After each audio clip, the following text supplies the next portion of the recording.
Shut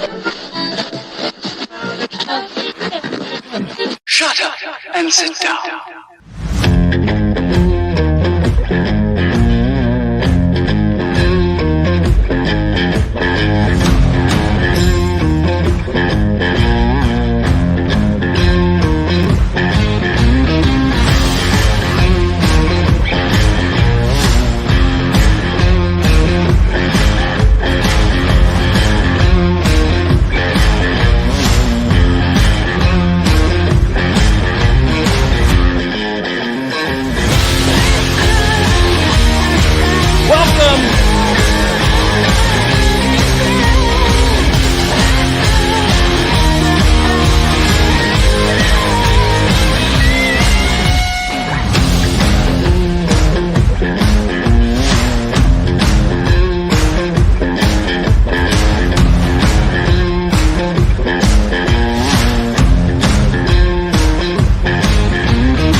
Welcome, everybody, to the 3POA podcast, episode 32. We got 89. We got 100 people in the chat already. Welcome to the show. I am your host, LaserPants, also known as Ryan. I am joined, as always, by my good buddy and the man behind Analog Toys, Tony Roberts. What's up, man? It's not the years, honey. It's the mileage. I see you dressed for the occasion. It's very nice. Well, for two occasions, you know, I'm getting ready for the Action Force ladies to arrive. Got my shipping notification the other day. And, of course, if we're talking indie, got to put on my indie hat. So if Michael were to critique that hat, would it pass? No, but Michael knows what this is. So this isn't this is far from screen accurate. But Michael actually complimented me on this hat when I was recording the last hurrah video with him, because although it's not screen accurate, it's officially licensed, but it's one of the best officially licensed ones because it actually has like an inlay, like it's not a cheap one. This is like a $90 hat, so it's not a it's not a genuine screen accurate Indiana Jones, but for more of a casual fan, it will do. Well, it looks really nice, and I'm just surprised you found a hat that would fit your fat head. We are also joined by my good buddy and the man behind Action Force, CEO of Valaverse, Bobby Vala. What's up, Bobby? What's going on, fellas? Tony, just to let you know, the box I sent you was empty. Oh. So I can fill it with all my hopes and dreams. That's about all you're going to fill it with. All right. We got a special guest tonight. Very talented toy designer, 3D printer. He's worked on Action Force stuff. And that's our friend, Mark2Design. Mark, welcome to the show, man. How's it going? Thank you for having me. Yeah, of course, Our pleasure, man. Our pleasure. Yeah, how's your week been? Brutal. I like the backdrop, though, dude.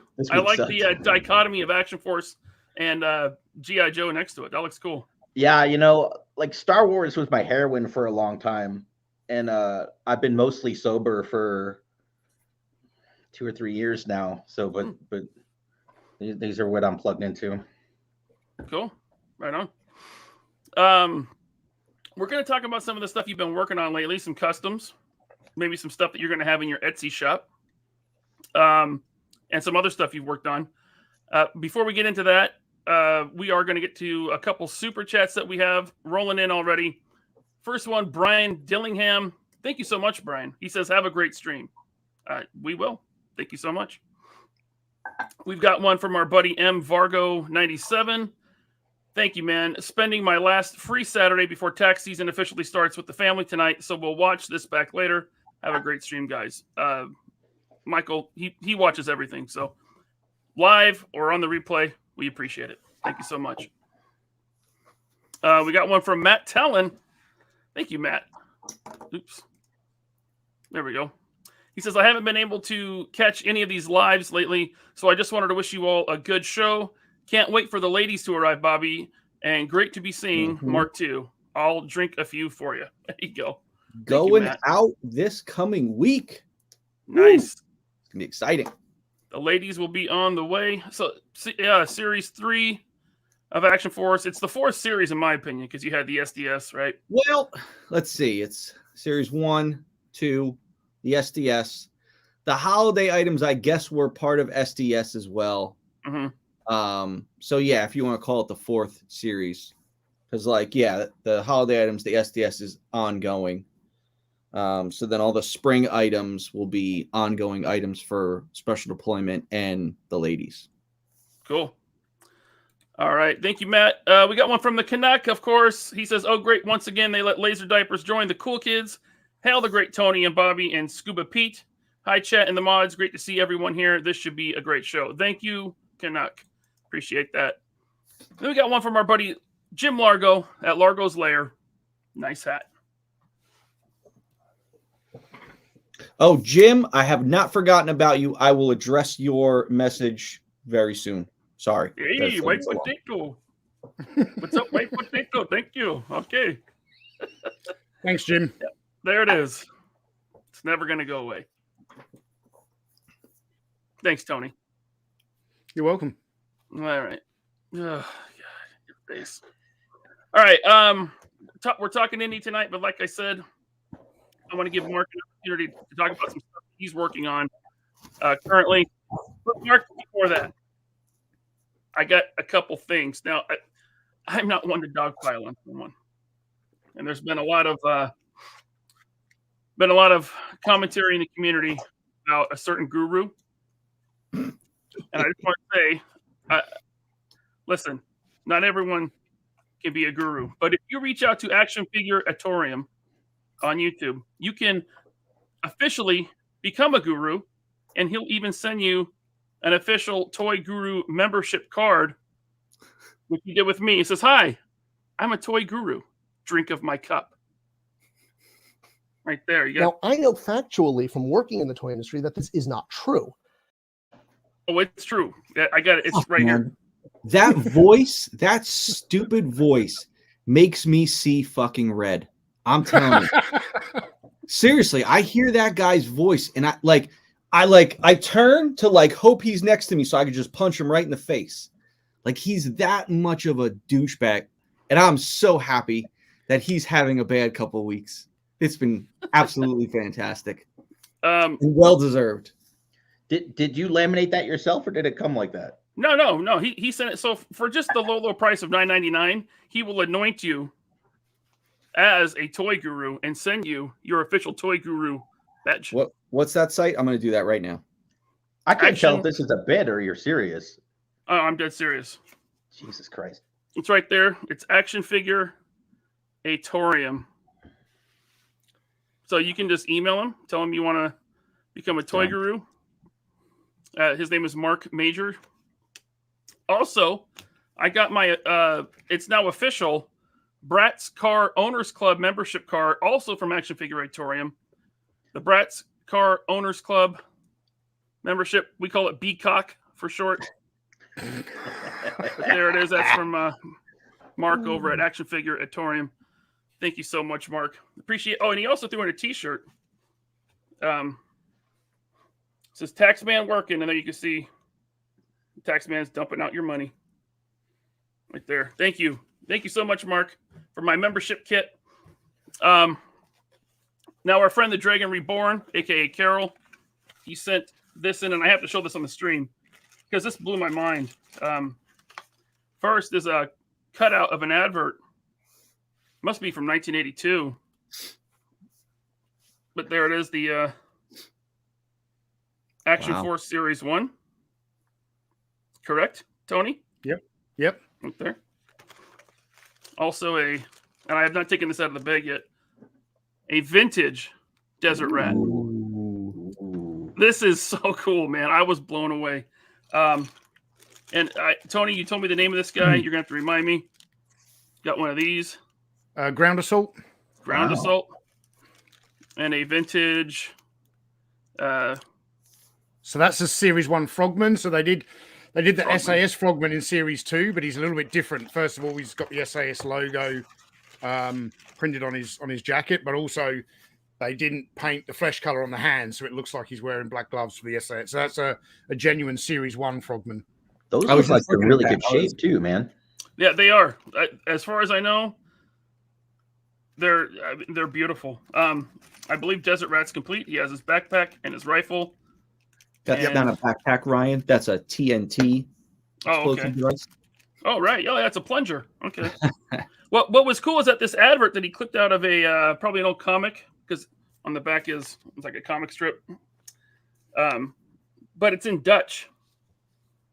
So that's a Dutch advertisement, and I can actually trace my mother's family back 2 generations to the Netherlands. So I thought that was kind of cool to have that.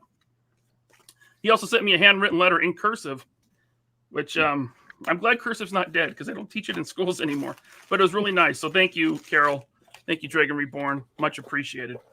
I keep seeing Dragon Reborn in the chat. I'm sorry, but like, are you a legit Robert Jordan fan, or like, did you watch the Amazon show? Do you know what I'm talking about? Anyone? No. Wheel of Time. Okay. He probably does. I've never. Dragon Reborn's been a long-time supporter of my channel. He's a member of my Patreon. He's very active in a lot of the Action Force Facebook groups that I'm in. Yeah, I'm sure he'll let me know. Oh, there you go. Yeah, he reads the books. Yeah, awesome. Yep, I am. I read the books. Good, there you go. good books. Good books. My wife got me into those. nice. Also, I guess this box he sent to me, it's in his letter, but this box has been on quite the journey. He said he wasn't sure if it was cursed or enchanted. I forget how he put it, but it was the whole story's in his letter. I'm not going to read it right now, but it was cool. So again, thank you, Carol. I really appreciate that. Okay, we are going to get Mark. We're going to get into your stuff. There is one super chat I want to get to real quick.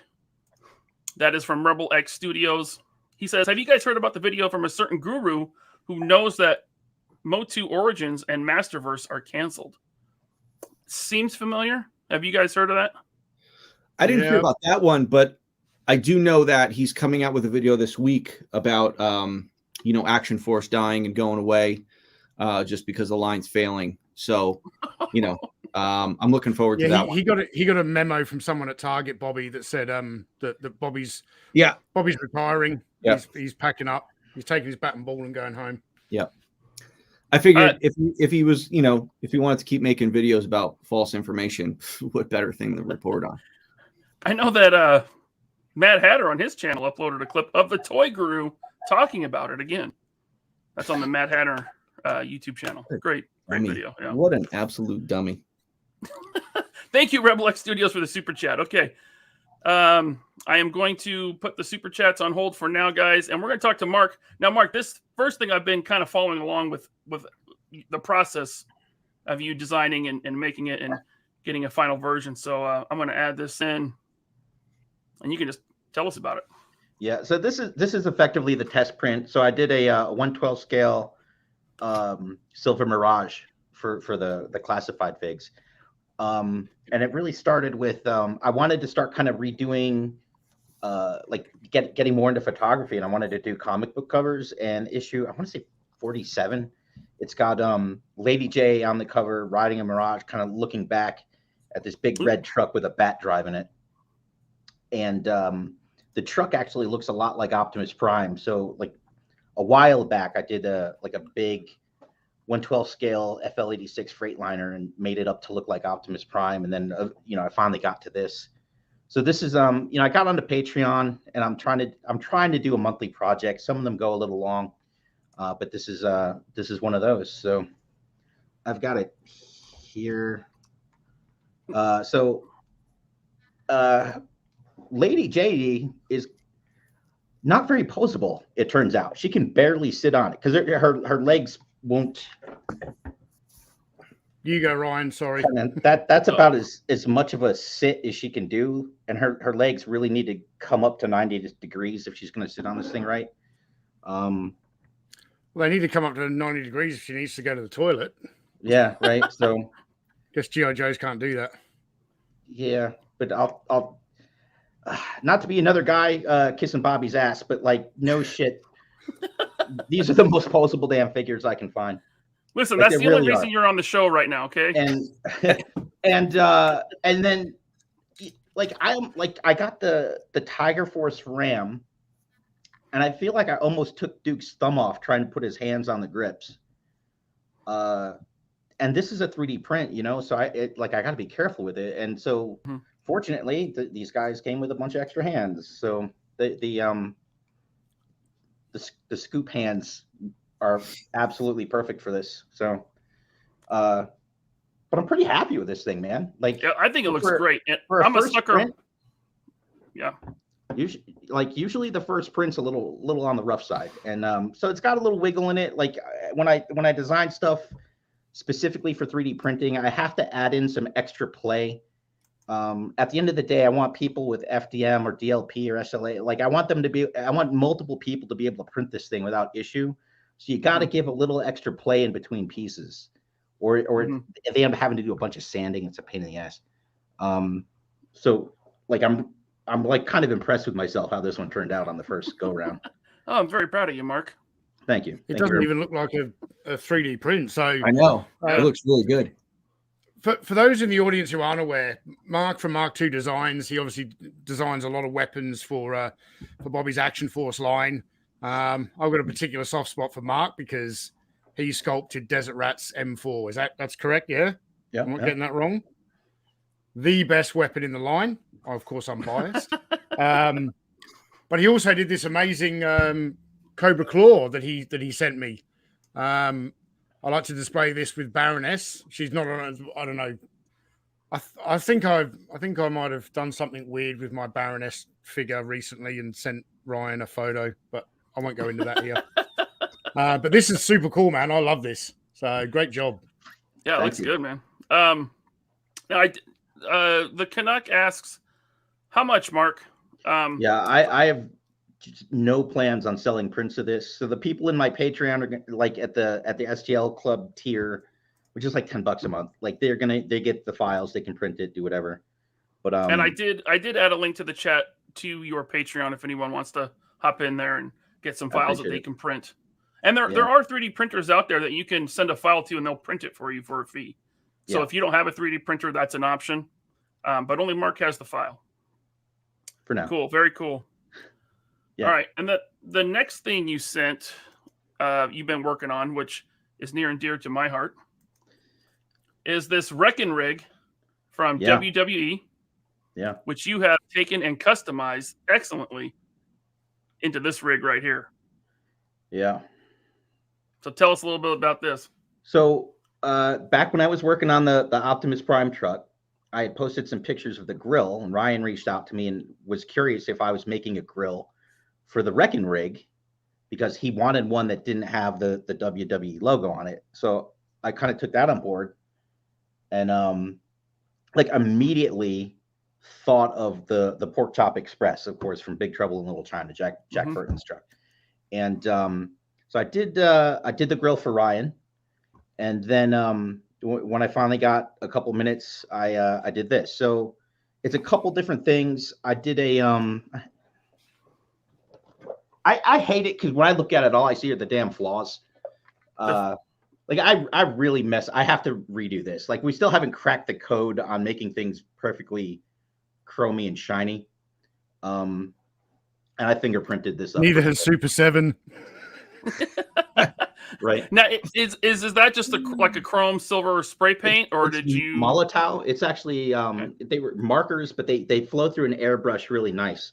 The trick is you have to put it on heavy, and there's just like this magical point when you're spraying it where it goes from foggy to mirror like, and then about half a second later it starts running. So it's just it has to be just right. And I've tried a couple different airbrushes, and I think ultimately what I need is a much wider spray so I can do more at once. I'll figure it out. And when I do, I'll do a video so everyone can benefit. I use those pens, Mark, for touching up the chrome on vintage Mars vehicles. They work just for like for little touch-uppy things. Amazing. They're amazing. Yeah. So this guy 3D printed grill. I did a fifth wheel for the back, and I wouldn't call that a sleeper, but a bit of an extended cab. Yeah. And then I made the decals and everything. So not a bad little custom. Like I've been telling myself I was gonna do like start customizing stuff for I don't know a decade, and I just haven't done it. Like I get old G.I. Joe vehicles and stuff, and it's like I feel like it's wrong and like I'm violating them when I start messing with them. But I just needed to get over the hump. So yeah, I think this is I think that's officially like the first custom I've ever actually done. You did really well. There's even the insides look great. That is pretty much all just one color stock. It's just like black with like red seats, I think. Yeah, the seats are red. Oh, the plastic on this was awful. Mm-hmm. Like I've been messing with plastic long enough and building models. Like you get your plastic, you got kind of hot soapy water, wash it off because there's mold release still on there from the molds. You wash it off, you scrape it with like a really fine sandpaper, still wool. You break it up, and then you hit it with a primer that'll bond to plastic, and and that should be it. You should be good. You can paint it, do whatever. This thing, man, like anytime I tried to mask something, I'd rip all the fucking paint off. It was brutal. What the Wrecking Rig is like $40 retail, $50 retail, maybe. Yeah, I think it's like $50. I think that's maybe a cheaper plastic they have to use to get it into retail at that price point, maybe. A part of it too, I think, is that it's literally a toy truck meant to have wrestlers rip it apart. True. And I think you may actually have kids that play with this thing, and they're going to be rough as hell with it. Yeah. Like I was rough as hell with my toys when I was a kid. And I think that's what it's meant to be. It's meant to be beat up. So I think they've got like a PVC on here that's just nice and soft so that it can take a beating. Yeah, makes sense. All right. And then on your Patreon, you have the files for the fifth wheel there. They'll be going up probably tomorrow. Okay. And I think I might put these on Etsy. I don't know. Okay. And speaking of which, I'll put the link to your Etsy in the chat there. There's the extended cab. Not quite a sleeper, but maybe like a big toolbox. Yeah. It there was only so much room on the back end of this thing. It looks cool though. Yeah, it needs it. It makes it. I think at a glance you don't realize it's the Wrecking Rig. Right. The biggest problem with the Wrecking Rig is that these seats are so close to the ground, like the whole cab. Yeah. If you put a figure in there, they're barely looking over the damn steering wheel. Right. Yeah. It's not exactly proportioned to, an actual scale. Right. Well, and those figures are 6-inch figures, aren't they? They're 7. Oh, they are 7? Okay. Yeah. Mattel Wrestling is 7-inch. And then you have the grill there. Yeah. So I had one that was more like yours. Like if you don't want the haul and ass on the front. Mm-hmm. Who wouldn't want the haul and ass on the front? I think we might need that on the Resvani, Bobby. Right? Yep.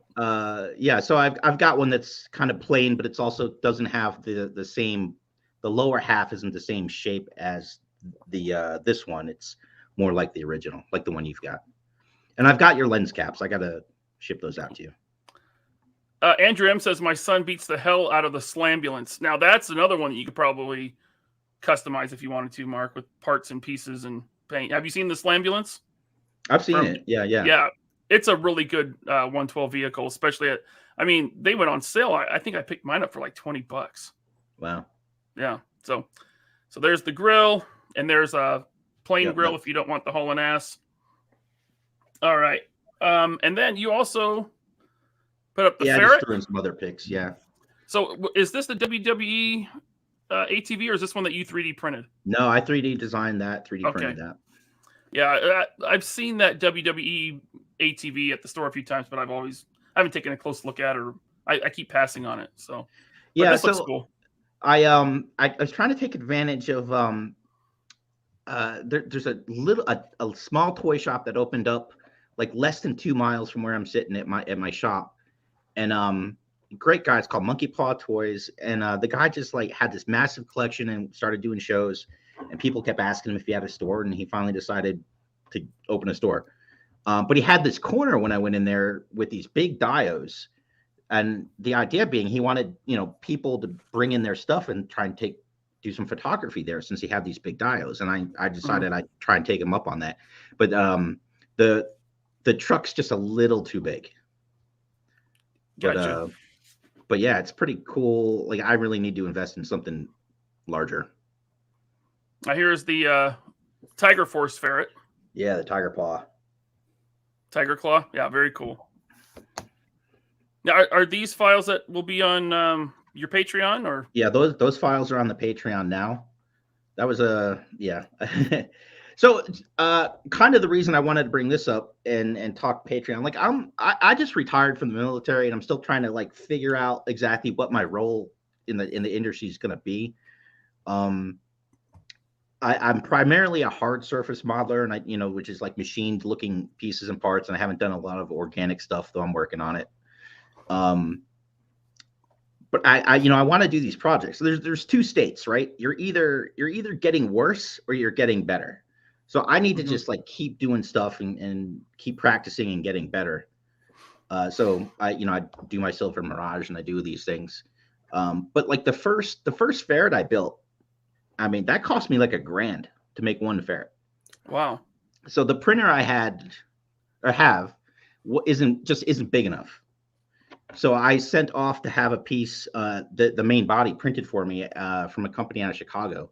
And that was like $500. And then I wanted the wheels to be rubber. And so in order to make the molds and stuff, that was another like $300 to get all the stuff to make the molds and cast them out of the polyurethane. So it's like, it's really expensive. So, the Patreon's going to help kind of offset that stuff. Like once I figure it out, and it takes me a couple of test prints usually to dial things in, then I can have the files available for everyone and confidently put them out there. And, most people should be able to print them, but it's a process and it's not cheap. So yep. Patreon kind of help with that a little.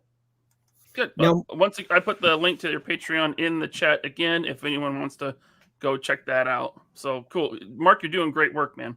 Thank you. And also Mark, the link to your, go ahead. Oh, sorry, Ryan. When you're doing the Mirage and the ferret, are you scanning the original parts and then just tweaking them, or are you doing them all by hand, like all from scratch? Typically I take the blueprints and I kind of use that as a baseline, because they're meant to be orthographic, so it's kind of easy to build up the pieces from those. Yeah, but they're also not true. Gotcha. Right? Like I talk about this a lot. Like if you look at the blueprints, the box art, the toy, like they're all different. They're all different. So, nothing, I'm not trying to do any reproduction parts. I'm trying to do something that looks good at 1/12 scale and is printable by the average printer. Like I could make something pretty elaborate, and because I made it, I know how to put it together and what to tweak and everything. I don't want to put files out there for people that they're going to have to struggle to figure out how the hell to put it together, So all right, it's a mixed bag. Well, I mean, I think it's awesome. Again, I put the link to your Etsy shop in the chat, and also Scuba put the link to your Instagram in the chat, and it's also in the description below. So if people want to check out more of what you do, including 1/12 weapons, your weapons packs I know are up on BBTS as well. Yeah. So that's awesome to see. You're doing a lot of cool stuff, man. Thanks. I watched the video this morning of I hate that expression, toy hunting. When people just go to a shop, you're shopping, you're not toy hunting. But I was watching one of these videos today where this guy went to it was in Canada, Heroes World, I want to say. World. Yeah, that's one of my retailers. And Mark2Design's weapons packs are on the shelf at retail next to the Valaverse figures. It was awesome. Nice. That's cool. Nice. Yeah. Mission accomplished, Mark. Yeah. Yeah. They're like, I wish I lived near that store. It seems like it's a really nice shop. Right on. The guy who runs is a great guy. Yeah. Good partner. Yeah, real quick, just because you asked about scanning. So I also started the G.I. Joe 3D printing Facebook group, and we do a monthly podcast, and we talk about different aspects. And it's not just printing; it's primarily like kind of 3D design, 3D printing based. But we'll talk about CNC, and we'll talk about scanning, we'll talk about painting. And we did one on scanning. We're also at Joe Fest this year going to have a G.I. Joe 3D printing panel. We'll talk about this stuff.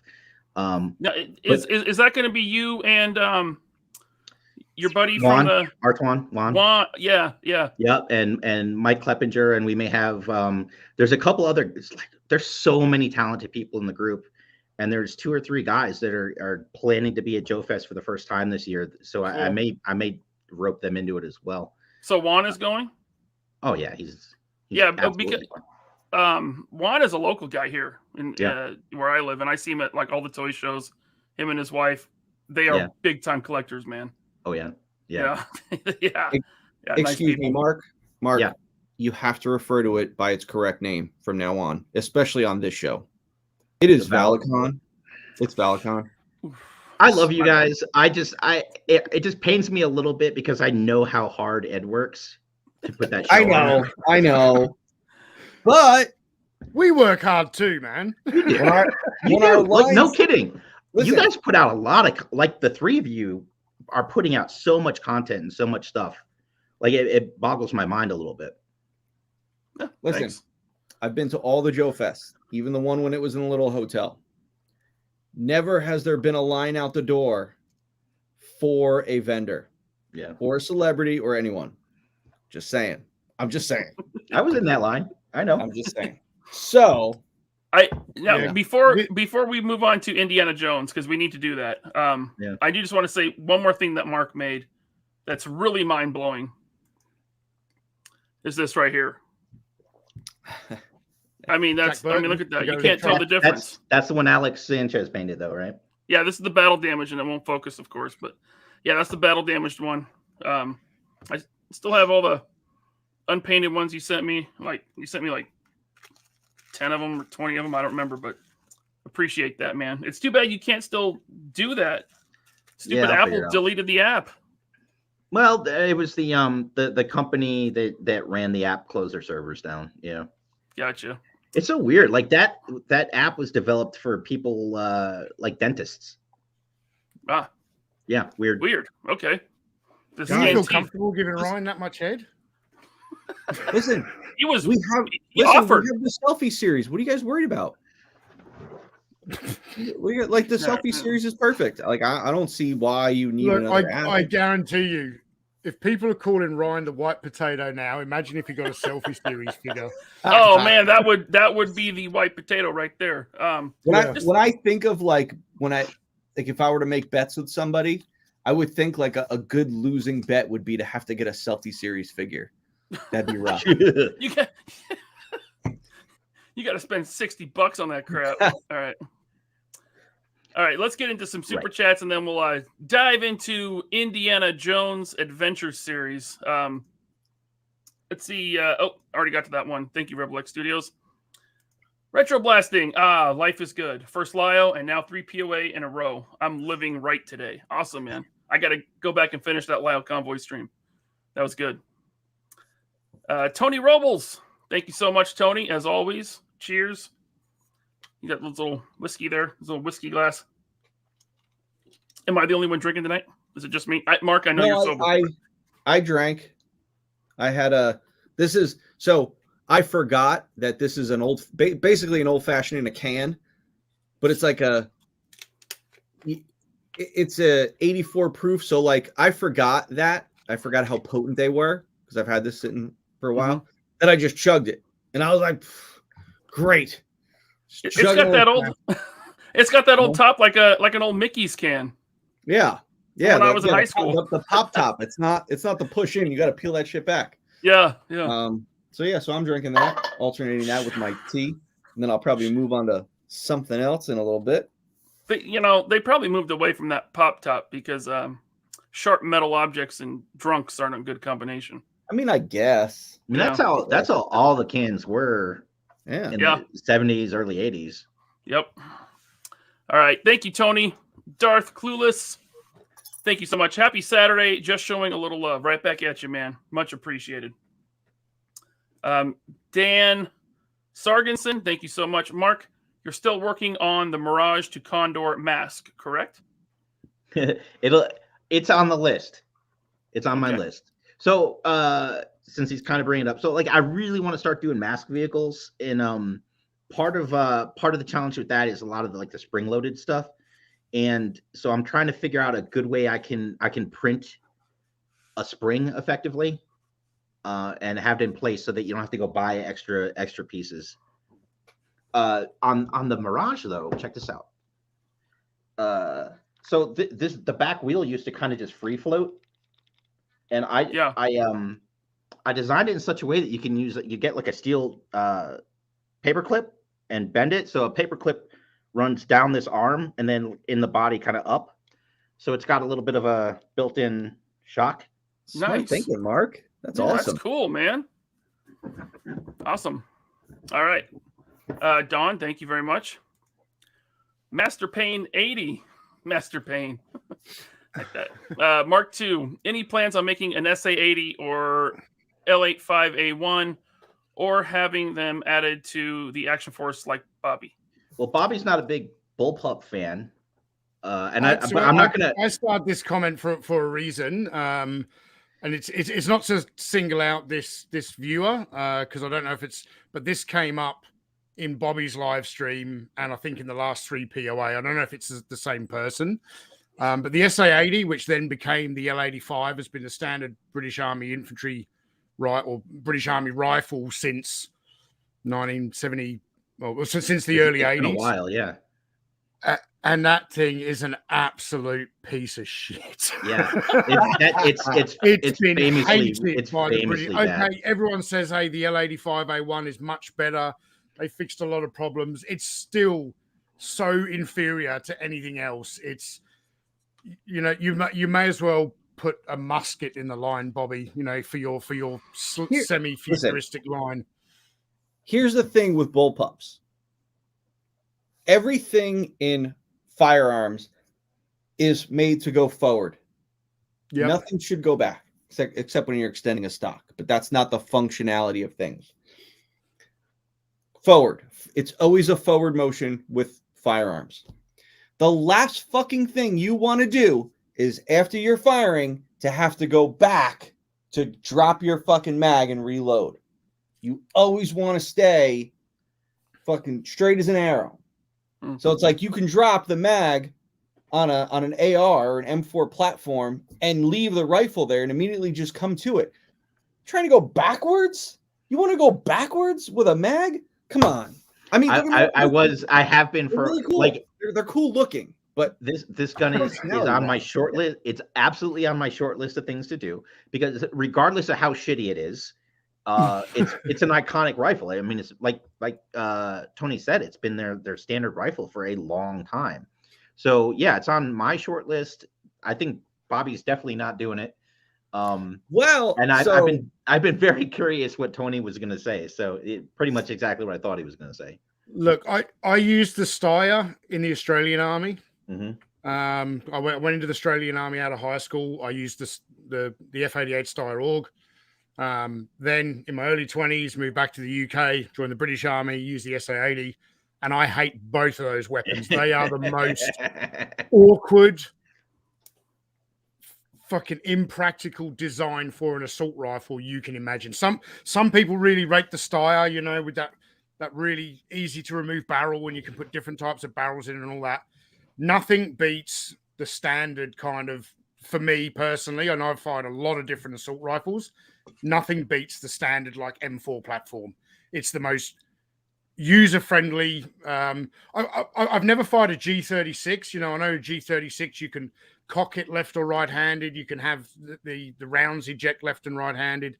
People kind of talk quite highly of the G36, the German assault rifle, but yeah, you can't beat that standard kind of Armalite platform, if you ask me.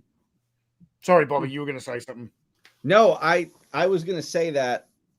So Mark knows we talk all the time, so he knows what firearms and rifles I don't like. He just finished doing a handful of rifles and pistols for me, and one of them is a bullpup load. So he would the first thing he said was, I remember he was shocked. He was like, "You're doing a bullpup?" Yeah. And I said, well, there's a reason behind it. The reason behind it is because the character that these rifles are for is unlike any character you've seen before in the Action Force line. So the firearms I wanted to be a bit more tech-like, like new tech. And I found an artist that designs like, you know, slightly futuristic military weapons, like real world weapons, just with a little flair on them, little tech flair. And I entered into a partnership with this artist to use some of his designs because the designs were perfect for this character. And the one rifle that the character comes with is a bullpup load. All righty. It's opening the can of worms. It's currently my favorite weapon that I've designed ever. Is it really? Is it? Oh yeah. I not the evols. I know the evil. You love the evols. The evols is beautiful, but it was I maybe because it was such a pain in the ass to do. Mm-hmm. The evols has a lot of detail in it. It does. But it's gorgeous. Yeah, the thing we're talking about, it just looks really good. It does. Yeah, it does. Cool. All right. Sorry. Let's get the rest of these super chats and we'll jump into Indy. I'm going to take these out of order, so don't worry, guys. The AUG is on my short list too. Oh, there you go. I'm going to take these super chats out of order, so don't worry. I didn't miss you. Earl Potts says, for some reason, the Toys R Us Iceman is getting popular. Bobby, who knows why? But yeah, I'm gonna have to look at the secondary market prices on it. Watch, you guys are gonna drive up the price. I won't be able to buy a second one. I'll have to go with just the one that I have. I thought you were going to check the price. You can sell it. Well, funny thing is that thing, I remember it was an Amazon exclusive. Sorry, I'm going to go off on a tangent. It was an Amazon exclusive. And I remember like when I was on the exclusives team, this was a team dedicated to just doing all of the team's exclusives. Now each team handles theirs. We had Amazon, and Amazon was notorious for dropping items after you've already developed them. I had so many items canceled by Amazon. And this item was for them, so we did new tooling. And they canceled the item like at the last minute. Production run was already done. It was just set to ship, and they canceled it. Because no one has any balls at Hasbro, my marketer was just like, what are you going to do? And I'm like, what do you mean, what are you going to do? We paid for tooling. Because you don't want to like waste that money and have the item just be nothing. So I went to my boss. I'm like, hey, man, we paid for tooling. And this item just got dropped. I was like, this is bullshit. Can we do anything about it? And then he put some heat on the marketer and was like, you better get this thing picked up. And luckily, this was like when Toys R Us was taking every exclusive. Toys R Us couldn't have enough exclusives. They're like, yeah, we'll take it. And they took it, and it did shit. It didn't sell, man. I remember that thing ended up being on clearance afterwards. And I remember being in Toys R Us and seeing it clearance, and this is my first ever Legends item, and I was like, damn. Like, I was bummed that day. I was really bummed. You know, what are you gonna do? Well, I don't know. I don't know what factory, if it was a new factory or what, but that set is notorious for having super sloppy paint. Really? Yeah. Well, like that was back in the day. That was years ago. I think that was like 2013. I worked on that. Yeah. 2012 or 2013. And you know, Legends wasn't in its prime yet.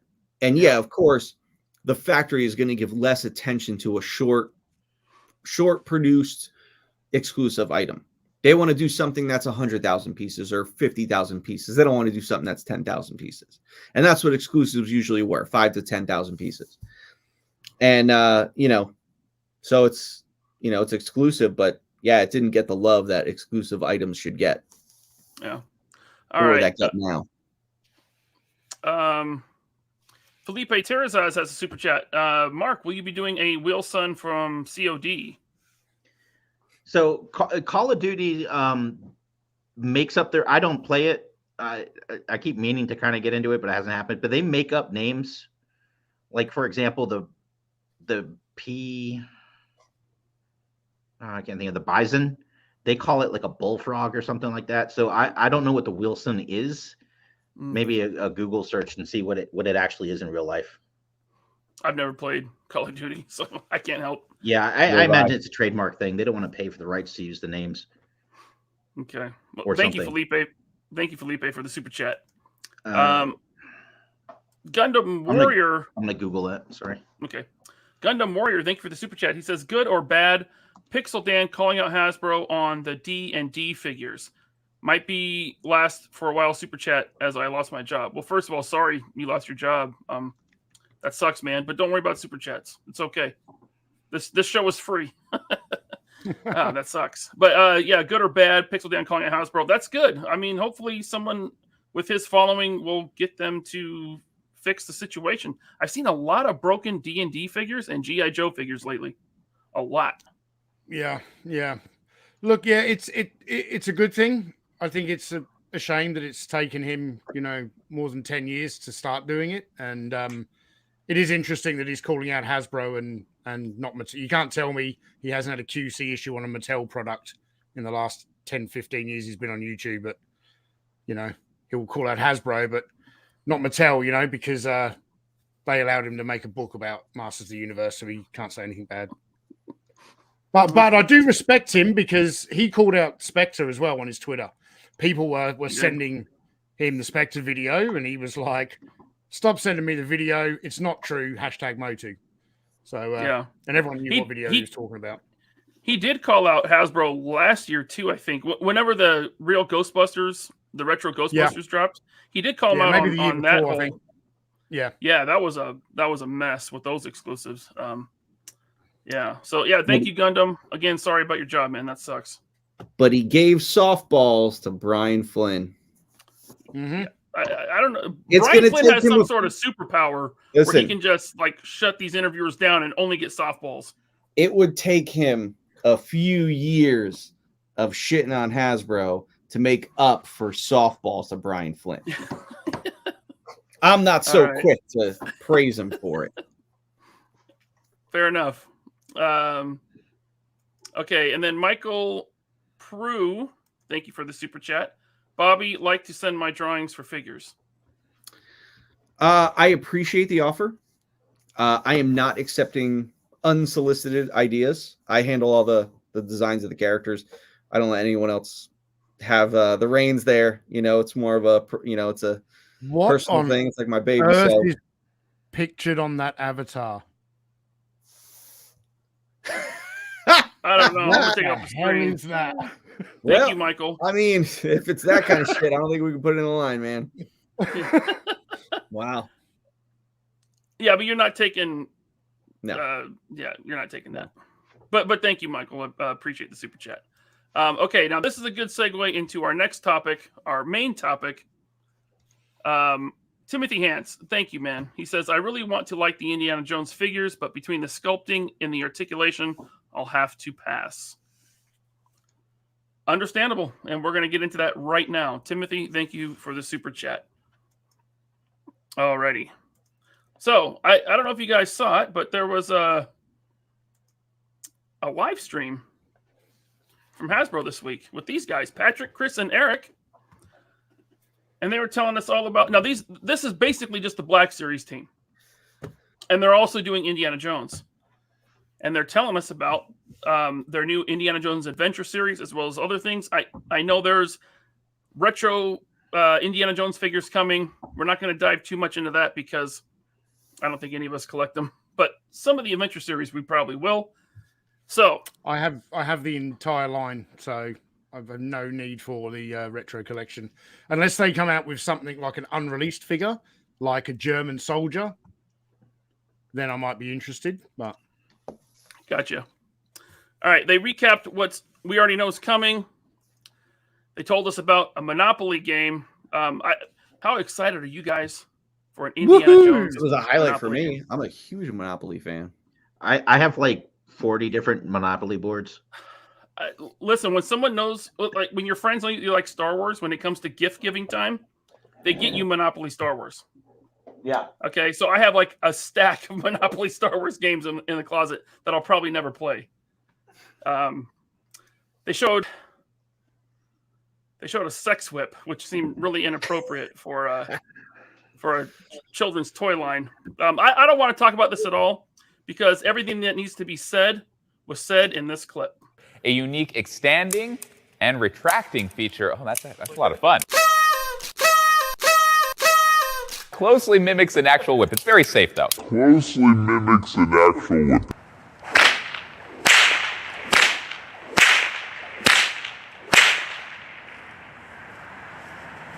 That's a whip. Damn, I hadn't seen that. I would love to talk to Michael's neighbors. I'm like, so good friend of mine lives next door. You ever hear anything weird every now and then? So your friend, so David Vonner had posted something about it, and it was the thing that really kind of got my mind going because I hadn't thought about it before. But like, this is a wildly inappropriate toy. Yeah, we don't want to dive into that here. It's gonna. I think the discussion will go off the rails. The thing is, what you guys have to remember, real quick, this item was an item back in 2008. Hasbro is all about rehashing items that they don't have to pay for. Yeah. They were like, shit, we put this thing out. It was probably pretty popular. Let's charge an extra $15, $20 for it now because it's 20 years later or 15 years later. And we'll sell it again so that we don't have to put in the effort to tooling something new. That's the only reason this thing's out there. Daniel Dorian says, Jesus, at first I thought they were wearing an Analog Toys t-shirt. Oh, awesome. Thank you, Daniel. I do love that Indiana Jones, the font and the color. You know, so when I designed the Analog Toys logo way back in the day, that was always my first choice for it. Nice. All right. So now we saw this leak a while ago. This is going to be a Target exclusive Indiana Jones in his Club Obi-Wan tuxedo. And his oversized pants. Very large, pants. Kind of He's wearing bell bottoms. Yeah. They designed those pants for Shipwreck and G.I. Joe and just borrowed them. So he's got a couple accessories. He's got the sword with the skewers. Were those little chickens? Were those Cornish game hens or something? Something like that. Pigeons. Something like that. He's got the vial of the antidote or what was that stuff? What would they call it? Yeah, just antidote, I think. Yeah, just antidote. Yeah, the antidote. Honestly, it's kind of an odd choice, but at least it's an exclusive. So it's like, for me, this is like, if I see it, maybe I'll get it, but it's not essential to an Indiana Jones collection, in my opinion. So rather than that tiny little vial that you can barely see, that's just a bit of a nothing accessory. I don't mind the skewer with the chickens on it, and I don't mind the sword, but he used that sword to chop down the gong. And then as the gong rolled, that gong would have been awesome to include, like with some bullet holes around it. Would have been a far better accessory, I think. It would display a lot nicer. Yeah. I didn't mind this figure because I do really, really like the white tuxedo jacket. There's always been something about that indie outfit. But yeah, well, some of the others in this wave. I mean, look, it's a good option if you can have Mark2Design print you a young Sean Connery head, right? Pop the Indiana Jones head, put on the young Sean Connery, and you got a 007. Huh? Yeah. Be pretty cool. So again, this is a Target exclusive. I think they said the retail on this is going to be $28. Yeah, and I really started to zone out here because I read Germany and Australia and then realized that's not Australia, that's Austria, France, UK, Spain, Italy. So yeah, fuck Australia, fuck Hasbro. Oh, yeah. It just seems like you'll probably never have any figures for this to go with. He'll be the only figure they make from the Club Obi-Wan segment. Unless they make a Kathleen Kennedy in the dancing outfit. That wasn't Kathleen Kennedy. Yeah, she was in that movie. That was Kate Capshaw. I know Kate Capshaw is Willie, but Oh, you're saying she Kathleen was a Kennedy. background character? Kathleen Kennedy is one of the dancers. Yeah. Ugh, Yeah. No shit. gross. Yep. Well, they're more likely to make a Kate Capshaw figure. Well, than sure. Kathleen Kennedy. Sure. Yeah. And then Walter Donovan is coming to the line. There he is, Admiral Piet. So unless the legs of this, Bobby, do you reckon they've borrowed tooling from a Black Series Imperial officer? No, that happens very, very rarely. Very rarely. They did. So if this is They brand new tooling, are you why sure? has he got pinned knees? Hold on. Why has he got pinned knees in this day and age on brand new tooling? So here's the thing. So I'm going to get into that in a second. Ryan, what figure do you think it came from? Because I want to make sure my point's correct. The legs are Grand Admiral Thrawn. And I think actually Piet shares the same legs. Grand Moff Tarkin as well, maybe? Possibly, yeah. I know he wears the really high riding boots. The head sculpt looks, and it should look a lot like it, but it looks like a lot like the Admiral Piet Black Series head sculpt. With different color hair, obviously. That's different actors. No. Walter Donovan is Piet from Empire Strikes Back. Oh, I'm thinking of the other admiral who played Hitler. Sorry, you're right. Oh, okay. Yeah. That was who was that? I know who you're talking about. But yeah. So was it Piet or was it some other? Because he was the guy that was in the AT-AT when they were coming in the hall. But I don't think that was Piet. Piet stayed up on the ship. No, Piet was in the. Yeah. There you go. Oh, it's Veers. Sorry. Veers. There you go. You're right. General Veers. General Veers. Yeah. Ryan, can you zoom in a little bit on that? Yeah, right at the crotch, Ryan. Perfect.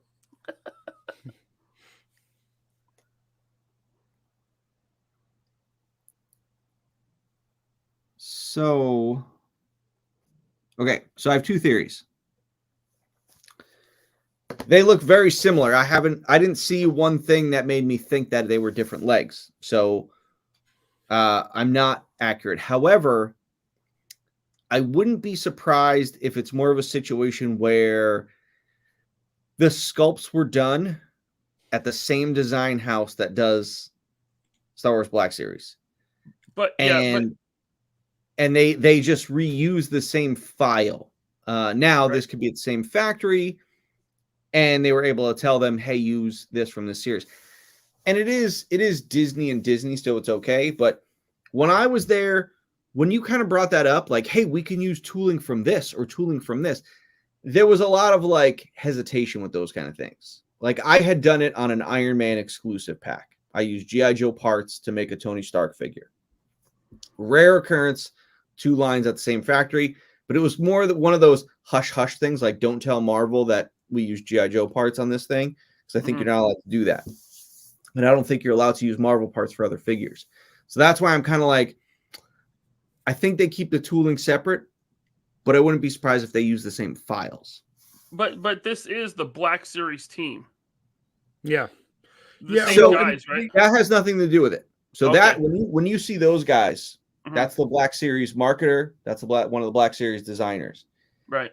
The people that make those decisions are the engineers. And China. That's who makes those decisions. So that could have been where that decision was made or not made, and you don't know if that's a Black Series engineer that was on it. You know, a lot of different practices. I'm not saying they're not. I'm just saying that I would have reservations about them being the same part, like the same original tool. Another thing that is odd about it is that they're pinned double knees, and everything else on the line is the single knee. Is it? It's the single knee. That's right. Yeah, and these are pinned double joint knees. Interesting. Yeah. Yes, chat. Veers, my bad. General Veers. He comes with the cuneiform tablet or whatever. And the wrong holy accessories. Yeah, and the wrong Holy Grail. Right? And the best part is this guy, but it's like mid-transition, right? It's only a few frames of the head that he comes with, and it's this one, right? We see Which I that for like thought a was the second. creepier head. Yeah, You know? yeah. Look at that. That's a Jeez. good one. Dwight. That's Tony after an all-night bender. Man, No, it's definitely Dwight. Can you just go back to the image where he's holding the grail and everything? Back one more where he's got the grail. Okay.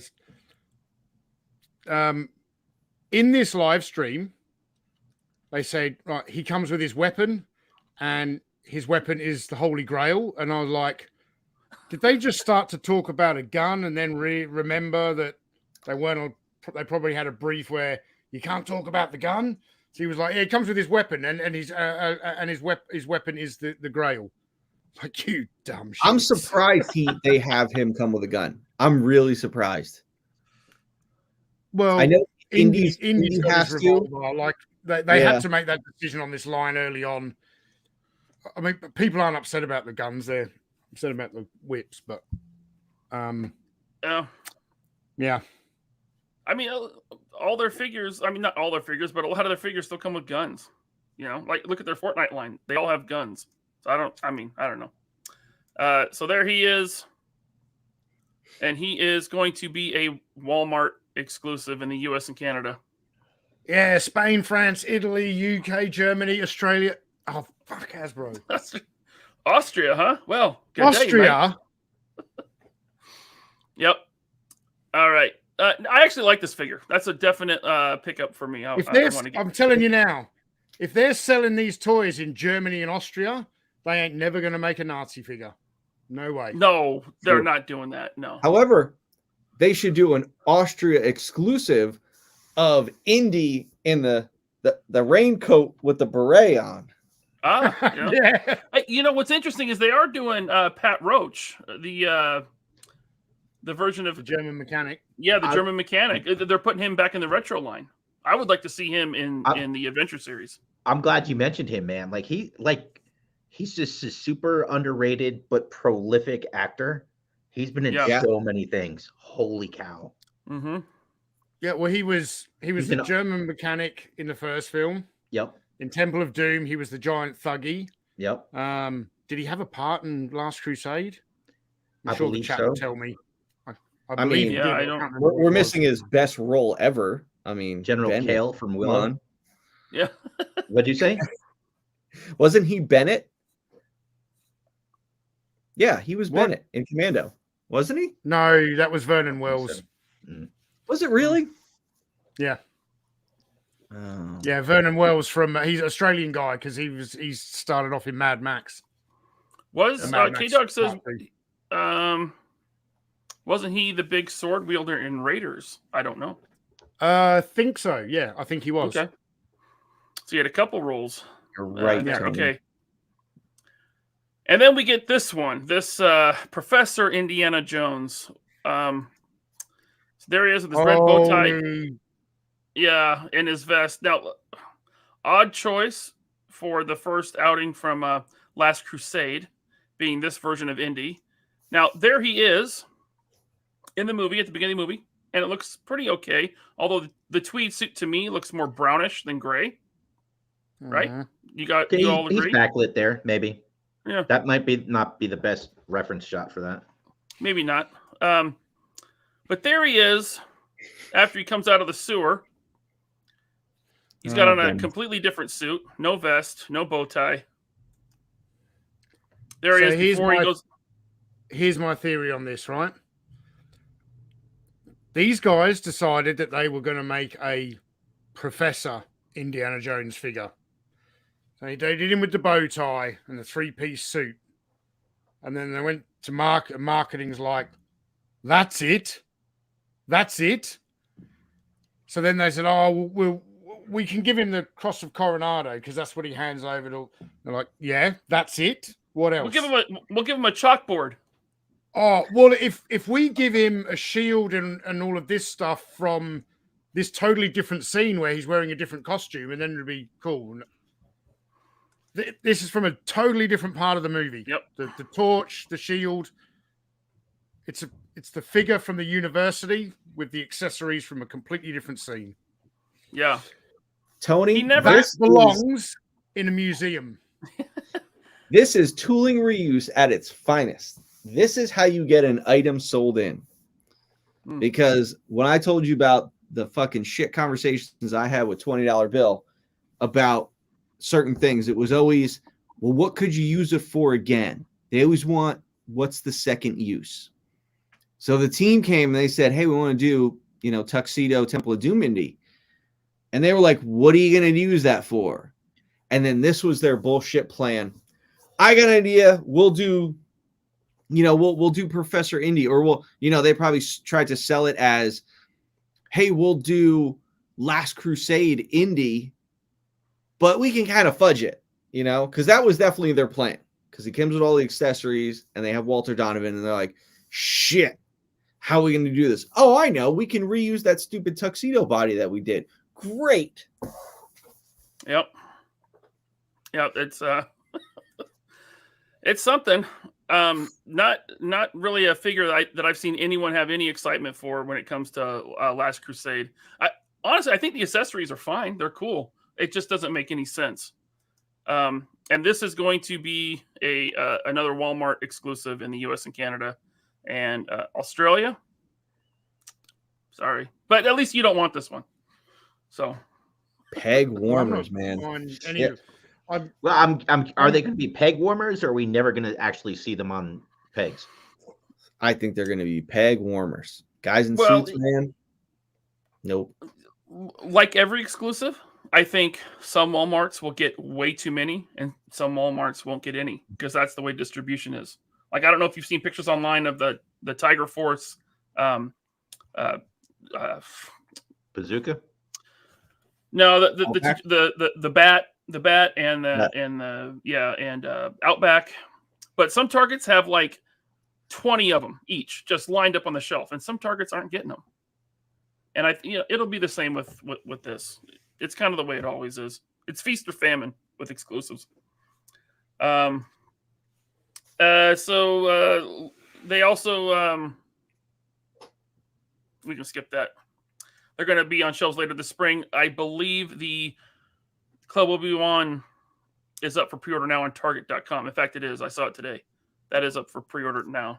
Yeah, and the others are coming in, spring or something. Mm-hmm. Now they also did what they like to call pipeline reveals, which is where they just say this character's coming, but they don't show a digital render or the product at all. So the first one was Temple of Doom, Indiana Jones. There he is on that rope bridge. It seems like this is the one they should have led with. This is like a really iconic look for him. The ripped shirt, the classic hat. I mean, just think about that. The last two Indiana Jones we saw, the figures, don't have hats. Yeah, that's true. So weird. You've got two suited Indiana Jones figures and then a kind of safari suited Donovan.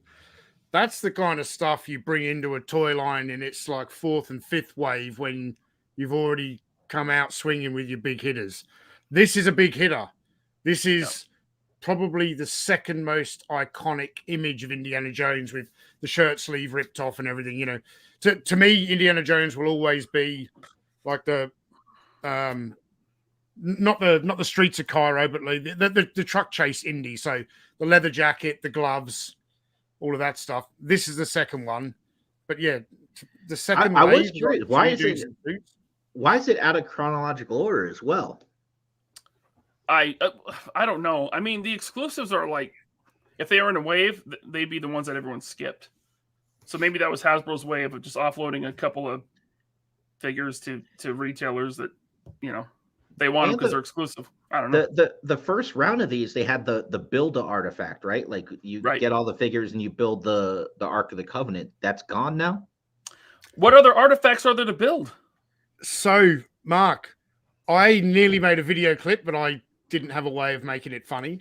I went back and rewatched their original Indiana Jones live stream from 6 months ago, whenever it was, when they revealed the first wave. Was it PulseCon or?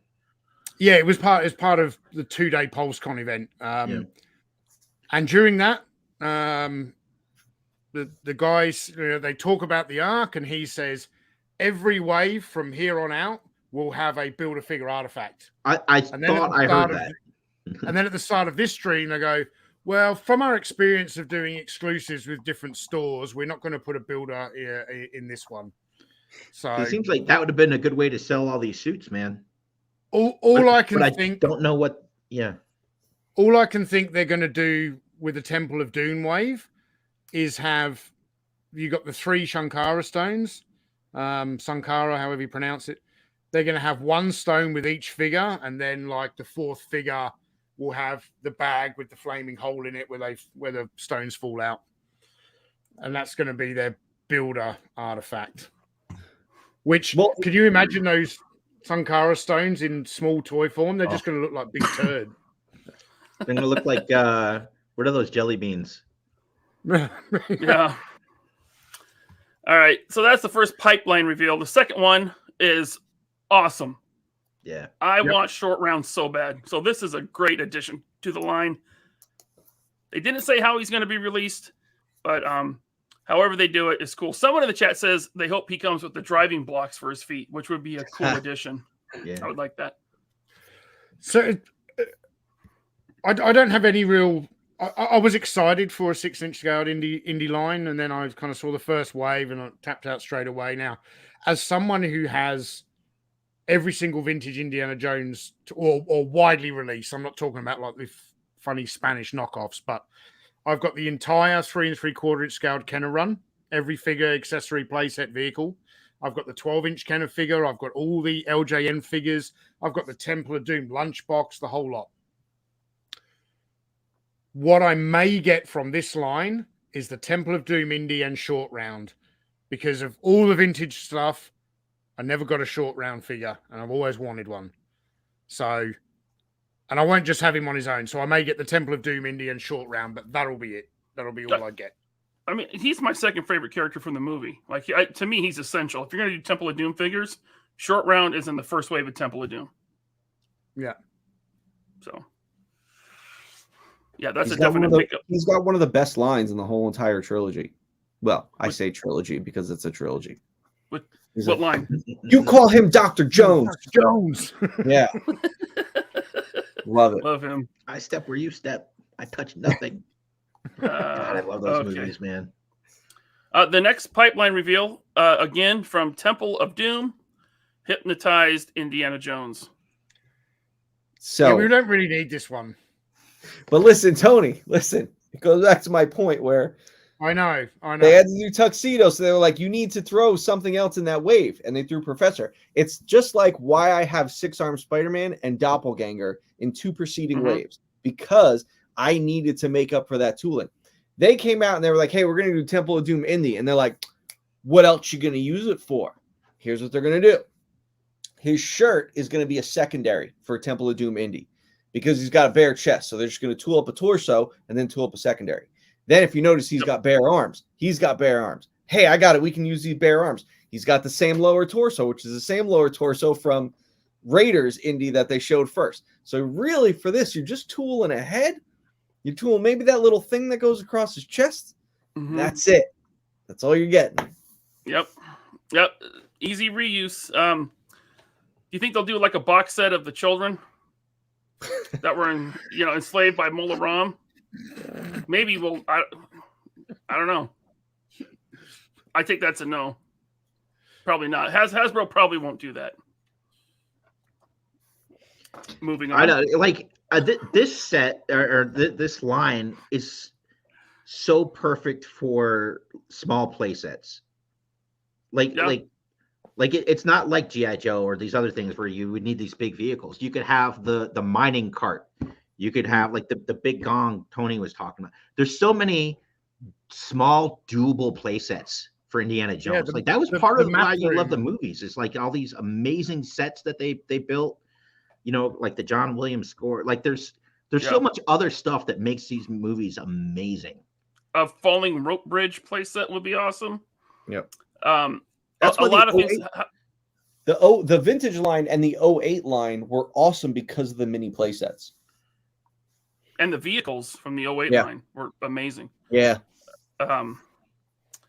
Yeah, but Hasbro doesn't really do play sets for 6-inch figures. Like if they did a 3 3/4 line, which they are doing the retro stuff, that would be perfect for play sets.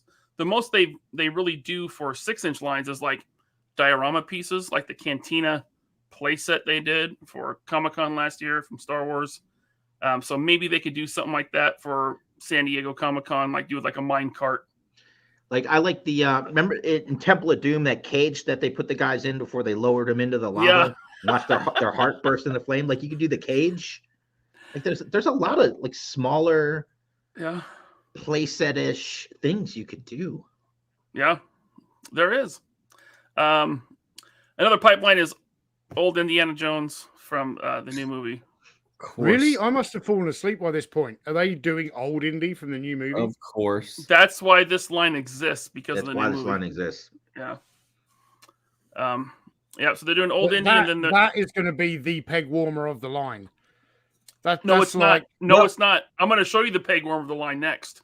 It was in 2008 when Crystal Skull came out. The old indies were all over pegs, man. Right, but there's a difference. You think about Force Awakens Black Series when you had Han Solo from Force Awakens, the grey-haired one.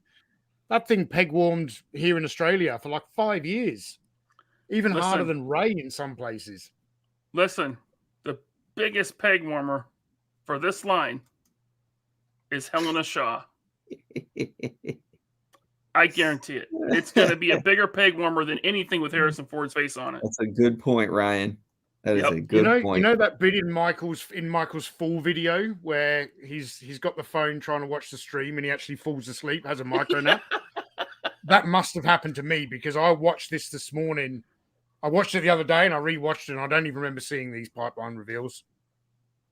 A unique extending and retracting feature. Oh, that's a lot of fun. Closely mimics an act. Look at those idiots. Expanding? Expanding, yeah. I actually watched that stream. The one thing that really threw me off was like I don't know his name. The guy that was just whipping. He's like, Patrick. It's a great movie that can be enjoyed by the whole family. And I was just like, have you seen an Indiana Jones movie? Like I wasn't allowed. Like I think I'm the oldest one here. I wasn't allowed to watch that shit until quite a bit later. Like I mean, yeah, my parents were my parents were the same way with Temple of Doom. The other two were fine, but Temple of Doom, I was older when I finally saw that one. I mean, I wasn't that old. I was probably like 10, but I wasn't watching it when it came out. When I was probably 4 or 5 when that came out. Yeah, I mean, I guess there's no boobs and there's not a lot of swearing, but like, I'm see a guy's heart get ripped out of his chest. Yeah, and it bursts into flames, like people's faces melting. Like it was scary. I was terrified as a kid. I had nightmares over that shit. Oh yeah, when they opened the damn ark and the ghosts are flying around melting everybody. Holy the worst shit, part man. for me as a kid was when they're at that dinner and they're I was just going to say that. Oh, when I was like, oh my god, this is horrible. Dude, they cut open a snake, man. Yeah, and the baby snakes came out. Yeah, but there's like they are not kid movies, man. Not by any stretch of the imagination.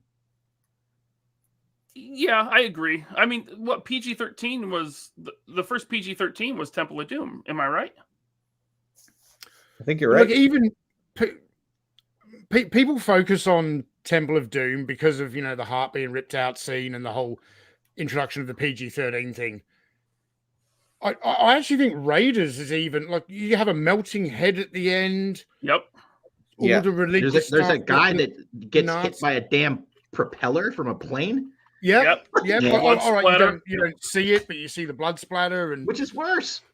Yeah, and that's a big reason why I think the original Kenner 3 3/4 indie line wasn't the success at retail because the kids that age who were buying Star Wars, a lot of their parents weren't. I didn't see Raiders until probably I was about 8 or 9, I think, and really appreciated it at that age. But I was into Star Wars when I was 5, and my parents wouldn't let me watch Raiders. So, yeah. All right, now a couple more, and I'm going to call them pipelines, even though the Hasbro team did not talk about this during the live stream. This was found on Target's website under the Club Obi-Wan Indiana Jones description. At the bottom there, it says iconic characters. Adventure Series 6-inch action figures feature iconic characters from the adventures of Indiana Jones, including Henry Jones Sr., the Grail Knight, and Mola Ram. So we're going to get the Grail Knight, which I think is awesome. I mean, fucking better. Yeah. I mean, even if you don't like Indiana Jones, you just want to army build some knights, perfect opportunity right here. This is cool. But I really want this Grail Knight because I love The Last Crusade. I know there's a lot of people that are like, oh, that's when, the franchise went off the rails. This might be the first movie I saw. It came out in '89 when I was 8. So I'm with you, Ryan, because we're on the younger side of things. Yeah. Love this movie. So I'm happy to have the Grail Knight. And then, of course, Henry Sr., Sean Connery, awesome. They better not fuck up that head. Oh, man, I'll be so pissed. Well, all they've got to do is the head, because from the neck down, it's just that Professor Indy figure. Yeah. Well, that's the thing. In the 08 line, they tooled them from scratch. Now, granted, it's a 4-inch line back then, and it was cheaper. But he's got a tweed suit, and he's a different build. If they try to use that body, I'm telling you, man, there's going to be some pissed off people. But they're gonna. And that's what I'm scared of. It's not a massively different build. Like, they're kind of the same height, and he's a little. They're only 10 years apart too. Yeah. All right, so that's cool. And then great opportunity if they do Henry Jones Sr. to give us a 2-pack with the motorcycle and sidecar. Yeah, like this would be awesome. I'm a sucker for a motorcycle with a sidecar. I think they're so cool. Mm-hmm. And I would kill to have this set. We'll see if they do it. It's a lot of money. Yeah. Maybe it could be a con exclusive. It would probably be $100, let's be honest. Yeah, if they could steal that that bike's not close enough, is it? Like the one you did for the captain? No, the one I did is a Harley base. Yeah. Yeah, that's a what do they call it? Zundat or something? That's pretty close, yeah. Yeah. All right, so there's that. And then, of course, Mola Ram. That'd be great. Onam Shivai. Now, they did him in the 3 3/4 line, the 2008, right? And the vintage, right? Yeah. So in the vintage line, so Kenner did the Raiders figures. LJN, all LJN did was Indy, and they were like 5-inch figures. They did Indy, they did this guy, and they did the Giant Thuggy. They did have plans to do a minecart chase playset, which I believe was going to come with Short Round, but because they only came out with 3 figures initially, the line was not successful and it never went anywhere. But so we haven't had any German military figures yet. Bobby, I know they did them in the 2008 line, but do you think in 2023? Do you think they're going to come out with a German soldier, or even if they don't have the swastika on the arm? I can't remember the guy's name. The German general in Last Crusade, who's got the really elaborate uniform. And Vogel, the red armband. Vogel. Yeah, Vogel. Do you think they're going to do him? If they did, it would surprise me. All right. Yeah, it would surprise me. Now, if it's a direction from Lucas to do it, Hasbro will do it. But that ain't gonna happen. Well, I don't know. I mean, they put Nazis in the new movie, so they're not shying away from Nazis. But I think they'll draw the line at the toy. Like, I think the reason, and you could actually speak to this.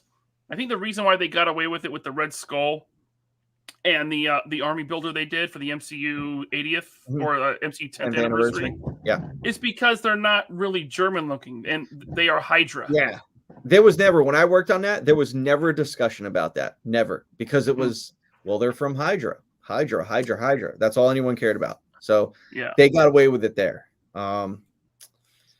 This I don't know, man. I don't know. It's a tough call. So So Michael here is saying this whole merch range is going to have huge gaps due to sensitivity. So I tend to agree, and I tend to agree with you. But I'll be very, very surprised if they do Vogel or a German soldier or any kind of German World War II military uniform. They're not going to do it. But if you consider that to be problematic, wouldn't you also consider a Caucasian Crusader knight to be problematic? Like the symbols on his uniform are. This is cool, but we can't do the Germans. They're gonna look at that way differently. They're gonna look like Nazis are Nazis. Like you can't get worse than the Nazis. So I thought the Crusaders were pretty bad. No, I agree. But in the minds of people, if you took Joe Schmo in the minds of people, I think in the minds and guys, I don't mean any offense. This is not every single person, but I think to the minds of Americans, it's not the same. Yeah, I mean, look, people aren't as versed in history that old as the Templar Knights, but Nazis, that's pretty recent in the grand scheme of things, right? So there's that. There was a really good comment here that I want to get to. Here it is. Is Desert Rat wearing a Freddy Krueger hat? Talker Art wants to know. It's a Doctor Who hat. It's a Tom Baker Doctor Who hat. What's up, Talker, man? Hope you're doing well, dude. Yeah, good to see you here, Talker. All right, so now they're doing Mola Ram, who was played by a guy named Amish Powir. I hope I'm getting that right. An Indian actor, right? Now, someone that I think would be cool for the line that I don't know if they'll do is the Big Chieftain, right? The guy. That's Pat Roach. Yeah, exactly. That's Pat Roach. Yep. So, is he a white guy in brown face, or is he just a white guy that was hypnotized by Mola Ram? Can they do? Because I know they've done him in the line before, and he would be a good, nemesis or villain in the toy line. But I wonder if they'll even touch him. Well, there's the reuse because I don't think they know. I don't think the team knows that he's the same actor. They're oblivious, man. They don't know that. Now that's a really good point. Let's wait until they do him, and then we'll anonymously start making posts about Hasbro doing brownface in a figure, and then we'll just let it snowball from there. What the fuck is this? Why is Tony always running down the English? You are English. You are English. I'm the one that runs down the English. What is this aluminum idiot talking about? Aluminium. I can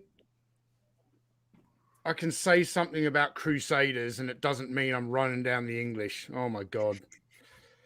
What? I'm sorry, Mark. You're in the wrong position. Mark gets covered up by the chat. Sorry, Mark. All right, we got this guy. I personally don't think they'll do him, but I think it would be cool because if you're doing hypnotized indie or rope bridge indie, you'd want this guy to go with him or these guys. These guys, yeah, thuggies. Yeah, man, like this would be perfect for the 6-inch line. I really hope they get to these guys with the swords. They need some villains, man. Yeah, definitely not enough adversaries for Indy. I wouldn't call Tote an adversary or Donovan an adversary. Like you want to have Indy fighting some dudes. Yeah, he's not going to fight the guy in the suit, and that's what they got so far. Which is why I do think they'll make the German mechanic because it's Pat Roach. If they do the German mechanic, with his shirt off, it would be very easy to then make the giant thuggy because he's not wearing a lot on the top, so you can just have PVC accessories over the top, and you can get obviously all the pants and boots are different, but you'll get double use out of those torso and arms. So yeah, yep. All right, so I mean that's kind of my wish list there for at least for Temple of Doom. All right, so we got some super chats here. I want to get to the first one. Eric Alfred Abel, thank you for the super chat. Cheers to you guys in the 3POA. I'm excited to see what Valaverse has in store for us this coming year. Me too. Should be a very good year for Action Force. Do you think we'll get a Temple of Doom Dan Aykroyd? That would be a good one too. Yeah, but probably not, because do you think they'd have to pay Aykroyd? Oh yeah. Yeah, I doubt he. Part of his contract for that movie was his likeness. But that would be good for the Club Obi-Wan scene. Yeah. But yeah. All right, we got a super chat from Martin Hughes. Thank you. Talking of COD, Bobby, any interest in getting the license? I think Bobby's taking a leak, so we will get back to that. Thank you, Martin. Yeah, somebody's already got a license for that, I'm pretty sure. Yeah, I think someone. McFarlane had it, but they haven't made anything in years. They haven't made anything in a while. Yeah, I have a few of them. I have like Ghost and a couple of the other guys. Yeah. But they were big time peg warmers too. So I don't know if they're I feel like that's a line, like, right, Bobby could have crushed it because they just weren't very posable, man. Of every IP that I see people asking Bobby to try to get, COD is the number one. Yeah. But you know what? I don't want to speak for Bobby, but if I try and put myself in his shoes, it's like I have got this super successful military toy line. Mm-hmm. If he's going to go and get another license, he's not going to do military again. He's already got his own military IP. Bobby might want to do space fantasy, sci-fi, adventure, superheroes, whatever. You know, I'm going to do Space Invaders. Yep. No. I want to do dudes just fighting in space. I was thinking like who could pick up COD, because I don't think Hasbro would touch it. But and then I thought maybe Jazzwares, but their Halo line has been really kind of a letdown with some of the stuff. McFarlane did Call of Duty. Yeah, and he did them like McFarlane would do them, Mm-hmm. So yeah, I know that Figma has done some Call of Duty. But yeah, I mean, look, a good line of Call of Duty figures would be cool. Thank you, Martin. Axion Figs, yes, give the most articulation to the old dude. Yeah, I mean, I'm telling you, that's why I think with the double jointed knees. Yeah, that's why I think that it's the Black Series legs, at least the legs, if not the head sculpt for Veers. You may very well be right, Ryan. And I'm not the only one. That's why you're a guru. Hey, I got my membership card, dude, right here. I'm an official toy guru. Right there, drink of my cup. All right. Ratface44 reviews. Thank you for the super chat. Just pre-ordered Crimson 10 from E Collectibles. Awesome. Yes. Oh, so that wasn't a Veliverse site exclusive. I didn't know that. So it was and it wasn't. I can just make up the rules as I go along. Yeah, you got to help out the Canadians, right? That's the thing. Sure, you better ask the boss. Right? Yeah. Yes, the holiday items at first were Valiverse.com exclusive. I had all my retail partners come to me and say, "Are you going to make them available?" And I said, "I won't know until after the new year." Just letting them know, like, listen, I don't know. I might just keep them that way, keep them a Valiverse.com exclusive. But listen, Action Force is huge in Canada right now. It's the second biggest region besides the US is Canada. Makes sense. And after that, it's Australia and India, I believe. India sells just slightly more than the UK does, which is wild. But Canada's a huge, place for Action Force. So my, one of my retail partners, E Collectibles, was like, "Can you give us tins?" And we talked it over, and and we made an agreement for some tins just to be able to get them out to the fans out there. So it's also, I know people are in the UK are going to be like, "Oh, why can't you get them to a retail in the UK?" Guys, the tins weigh a lot. The cases are 30 pounds. They have 20 tins in them. They're 30 pounds each. Importing that stuff in is really, really expensive. In Canada, it's only going across land. It doesn't have to go across the ocean. So there's a big difference. And that's why Canada is getting them right now. So, Okay.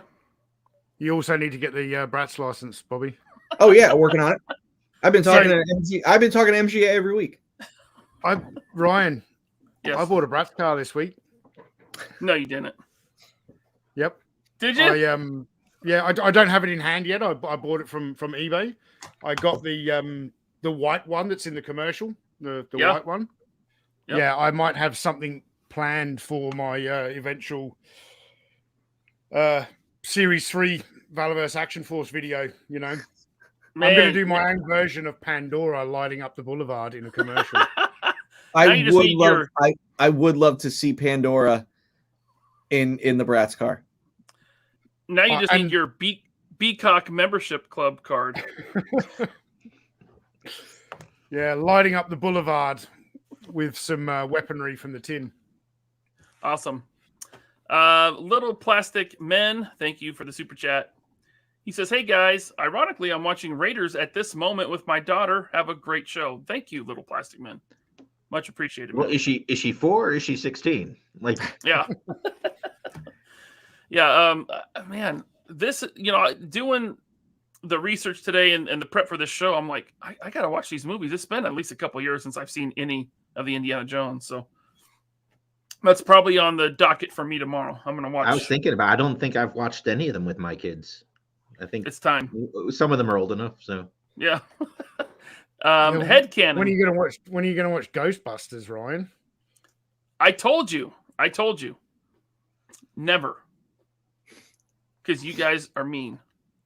No, I said if we can meet up at some point, and it's usually Joe Fest, but we're super busy at Joe Fest, I will watch it, and we'll have to film my thoughts after we watch it. And we'll, talk about it on the show. I'm going to put this out there right now, and you guys have to agree to it. So we hit 5,000 subscribers. We will do a show that's all three of us are on it, and Ryan is watching Ghostbusters. And 2, we will get selfie series figures, all three of us. If we hit 5,000 subscribers. Do they do Ghostbuster selfies? They do. They do. Yeah. We'll do that. We'll make it a thing. So let's get to by when 5,000. you got to put a time limit on this. Get 5,000 by when? Tomorrow? No, man. There shouldn't be a time limit. 5,000. I think by June, because we're growing pretty fast. Are you paying for the selfie series figure? I'll pay for them. Yep, I'll pay for them. I've already got one up here. Yeah, we get one of these, and Ryan's already got the head. I want to see how good the selfie series can get your figure now that you've had one. They can't do beards. I mean, they just paint it on. Who knows? By the time we have 5,000 subs, maybe I'll shave. Maybe. Don't do it. Maybe. Maybe by the time we have 5,000 subs, your mustache will reach your beard. What a douche. Let me get to this damn super chat. It's been on the screen for like 20 minutes. Headcanon, thank you for the super chat. HasLab Minecart 350. Honestly, at this point, it wouldn't surprise me, man. Oh, God. Hey, wait, potato. I mean, listen. If they wanted to do the truck, the cargo truck with the boxed arc in it, shit, man, I'd probably pay $400 for that. Yeah. Okay. I hear Michael just making a face like, dude. Like I might have to question our friendship. Someone's going to take a Mr. Potato Head and just print out a picture of my face and put it on the Mr. Potato Head. It's going to happen. It's already going to happen. Yeah. Now that you said it, it's going to happen. A world made of cardboard. If only somebody had like a scan of your head and like the skills to turn it into a Mr. Potato Head. Oh. Look how angry we're some likeness rights here, Mark. We're going to have to drop a contract. Mark, let's talk after. A world made of cardboard. Thank you. I have Bratz car ideas too. Temple of Doom caused such a stir that the PG-13 rating was created because of it. Yeah, it's not. I've heard that before. I'm pretty sure. Yeah, it was. Well, it was the same year as the original Gremlins, and it was like the combination of those two films created PG-13. Thank you, World Made of Cardboard. Tiderium Hanger. LaserPants, what do you think of the Batman 66 cycle with Sidecar? I think it's cool, and if I ever see it, I'll pick it up. Because I think Mezco will eventually make a Batman 66. They love Batman. Is that the McFarlane one? Yeah, it's a McFarlane. Yeah, they're not. The figures aren't 6-inch. It's too small. I've got. No, they are 6-inch. I have one. Like I stood it next to a Marvel 6-inch. Legend, and they're They are. The McFarlane 66 Batman line. Yes. Is 6-inch. Yep. I have can them. vouch for him. I have the I Batcave. just saw I have them the yesterday. figures. I have one too. Okay. What are you calling like? What are you calling 6-inch? Are we talking Black Series or Legends, or what? Because Black Series is slightly smaller, Legends is slightly bigger. Yeah, and Batman 66 is slightly smaller again.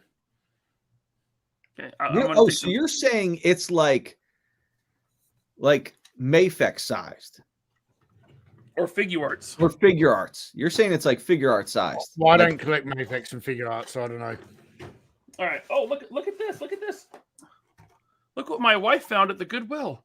Oh, it's a McFarlane Batman. Let me open this up. At Goodwill? Yeah. She In the also found package. she also found a G.I. Joe Spirit at the Goodwill in box for $5. Jeez. Okay, here's this McFarlane figure. 6-inch, right? Let me find a.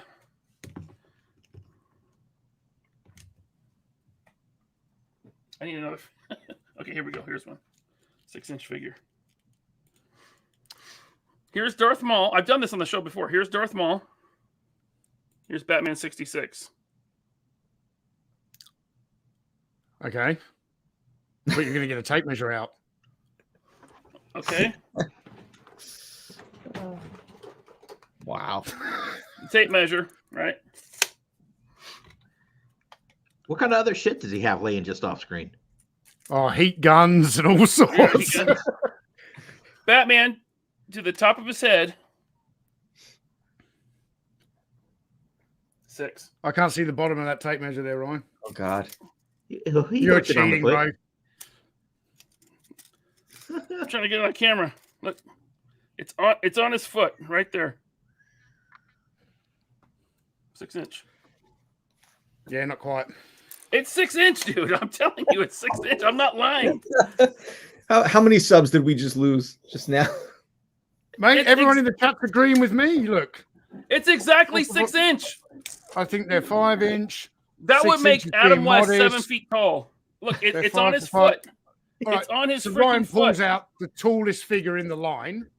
He doesn't pull out the Riddler or anything like that. I don't have any of those. Yeah. This is a 6-inch tall figure. It's a 6-inch tall figure. So I don't know what you mean by 6-inch. Is 6-inch less than 6-inch? 1/12 scale. What I'm saying is, right, I've got Star Wars Black Series, I've got Valaverse Action Force, I've got G.I. Joe Classifieds, I've got Marvel Legends, and they are a smaller scale. That's what I'm saying. They don't 6-inch. scale with those figures. 6-inch. He's 6 inches tall. I don't know what to tell you. So maybe it's this. The Black Series, the G.I. Joe, the Valaverse are. World Made of Cardboard said 5 15/16. So what I was going to say is maybe it's just like like if you've got figures that are sculpted to look like comic book figures are drawn, they're going to have different proportions, like larger torsos, bigger hands, that kind of thing. Mm-hmm. That Adam West looks like Adam West, with his beer belly and all that shit. So maybe it's just like they're the same height, but the proportions are just different. I don't know. It amazes me that Adam West was okay getting in that costume with that body. He was high as balls through that whole thing. I guess so. Let me tell you something. If I had that fucking body, you wouldn't catch me dead in that leotard. No way, man. No way. Christopher Reeve. Granted, Christopher Reeve looked terrible, and I don't know I'm going to get chastised for this. But he worked out. But he didn't Henry Cavill work out. So he was bigger. But it was a different time. Henry Cavill also had a padded suit. What was that? Henry Cavill, he got big, but he also had a padded suit. Okay, I'll give you a little bit of padding. That scene where he runs out of the ocean after he took down he's the oil freaking rig. ripped, dude. Bro, his fucking traps are like this wide. He's Yeah. enormous. Yeah. You know, the steroid injections of the technology have come a long way since 1978. Listen, if I was an actor and I got a superhero role, fuck, man, I'd be on every supplement on the planet. yeah. HGH, steroids, you name it. You name You'd it. be taking a shot in the ass every chance you got. Oh, yeah, 100%. All right. Michael Prue, thank you for the super chat. Thanks for your honesty in telling Hasbro to F their hand and pound sand. The little guy proudly remembers motivation. Thank you, Michael. I mean, Okay, if they're get that avatar peg off the warmers, screen. What's that, Bobby? We can't. I'm sorry. I was gonna say, if they're peg warmers, you think we might get a wave 2, maybe. If the first series performs like shit, you're not getting series 3. You might get, maybe Temple of Doom because they're probably sculpting that up right now. But I bet you they didn't tool that yet. I bet they're like, let's see how this is gonna go, and we'll see. I mean, telling you, we see a ton on the shelves. It's not gonna go well. Yep. All right. Hey, guys, we got 379 watching. Please hit that like button. Ooh. Yeah, we were at 400 until we started arguing over Batman figures. Oh. That's what I Thanks said. a lot, Tony. I mean, we lose. Sorry. It's not on this show's not on my channel anymore, so I don't care. Yeah, you're going to be wrong too. Viper Scout, Bobby needs the Brat license. I'll get there. Yeah. Did we already read that? Okay. Matt Talon, the box set of children will be a stretch goal for an irrelevant and overpriced Indiana Jones HasLab. What's that statue called? The idol of Shiva in Temple of Doom? That'll be the HasLab, and then the one where he's got to open the. Yeah. And then the pit will open with lava. That'd be cool. Thank you, Matt. Yeah, playset would be awesome. Another one with Michael Prue. I will do my best to get my comic done. Thank you, Michael. I gotta hide that avatar. I don't know what's going on there. That's good. I appreciate the super chat, man. What comic is he doing? Michael, what comic are you doing? Not Top Goon. Based on that avatar, it looks like the same kind of stuff Bobby started out doing. Hey. Maybe it's a Savage Dragon. He's working for Eric Larson now. I was trying to make some money. I was trying to break into the business. Sometimes you got to do a little shady shit, Yeah. Yep. That was a good quip there, Mark. That had a delayed reaction on me. It took a moment to register.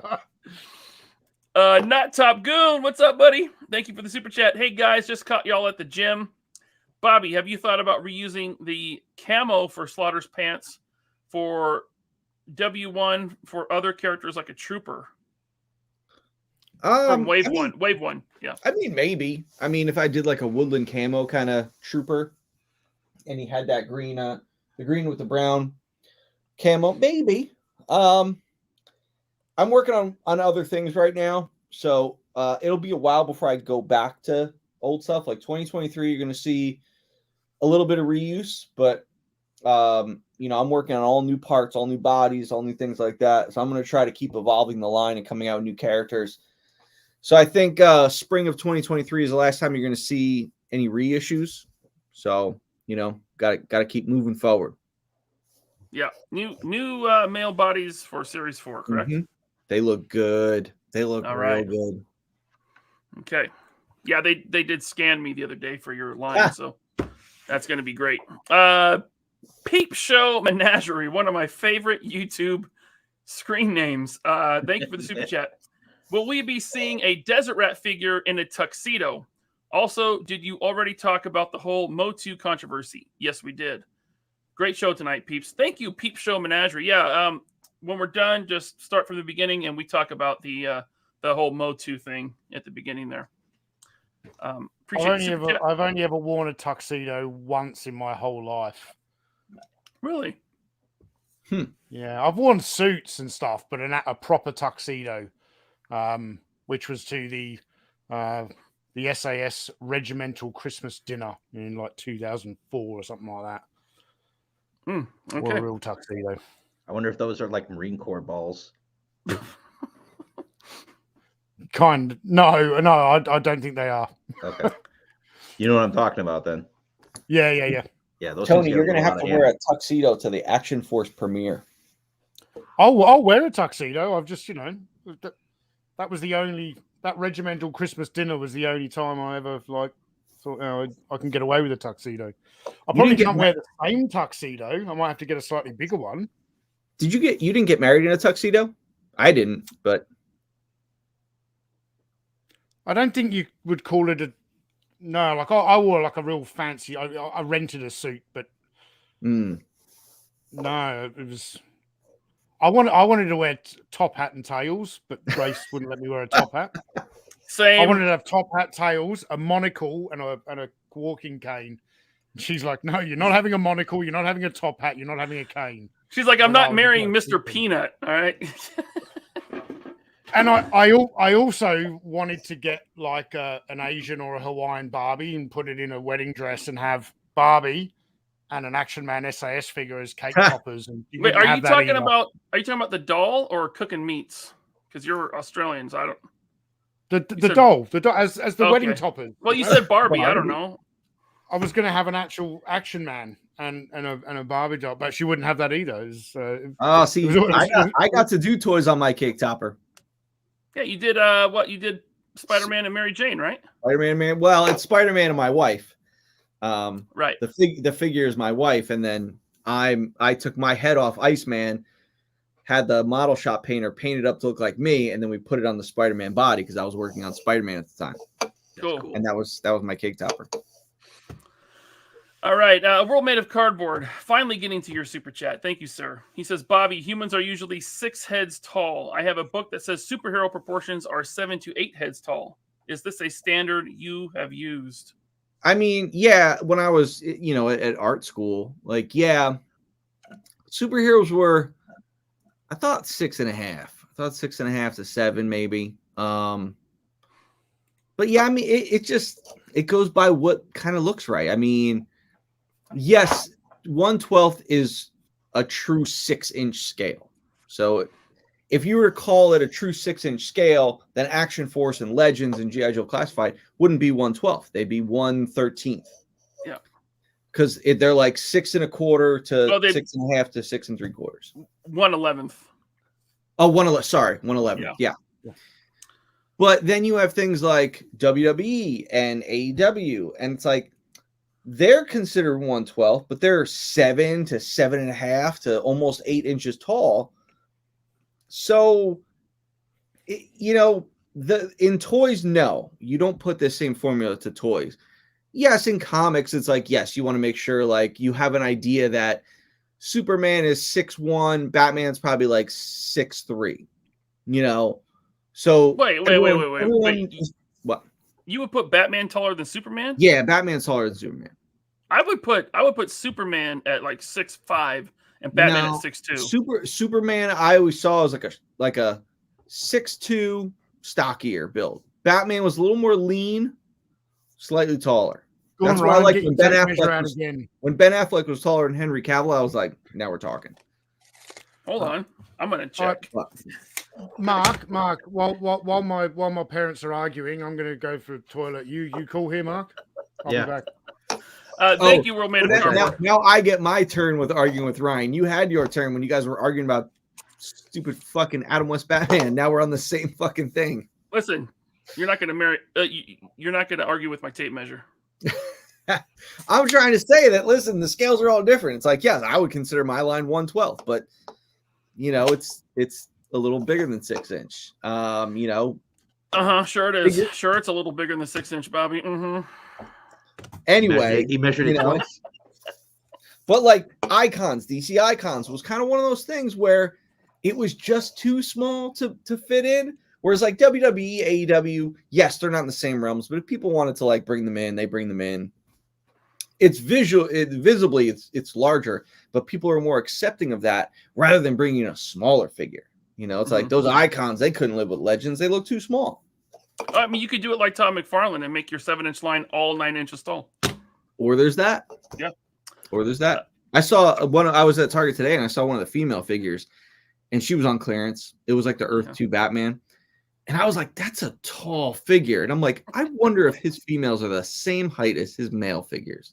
I bet they are. Dude, like the Harley Quinn he did is taller than Nightwing, and Nightwing is the same height as Batman. Wow. Yeah. Bad. That's bad. We got a super chat from Articulated Ninja. Thanks, buddy. He says, I'm late to the potato show. Oh, not you too.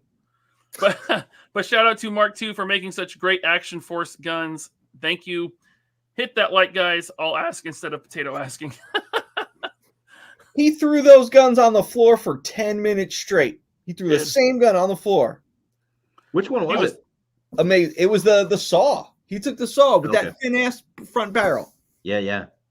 He was throwing it on the ground like barrel first, and it would not break. Not yours. I know. It pains me, guys. It pains me that Mark did not do every Action Force weapon. If there's one thing that like I could go back and change, that would be it. 100%. I appreciate that, Bobby. Thanks, man. You know, we're moving on to more weapons. I teased it, and I told you guys that Mark did a whole new arsenal for me for the spring and 2023 and beyond. Because I've offered these previous weapons so many times that it's like, no, we got to bring in new. I'm all about new right now. I want new moving forward. So, you know, I would love for Mark to redo the Series 1 guns, but at the same time, I love what he's doing moving forward. Yeah. It's it's a lot of fun. Like when Bobby and I have it's usually meant to be like a quick 5-minute chat, and usually ends up being no conversations way longer. Right. But I absolutely enjoy it's an honor to be doing the Action Force stuff, to be part of the team that Bobby's pulling the puppet strings on, that he's put together, like Troy doing the packaging, like you've just got the right people in the right places. Mm-hmm. And my part of Action Force is just this tiny little thing, and I'm just thrilled to death to have that opportunity.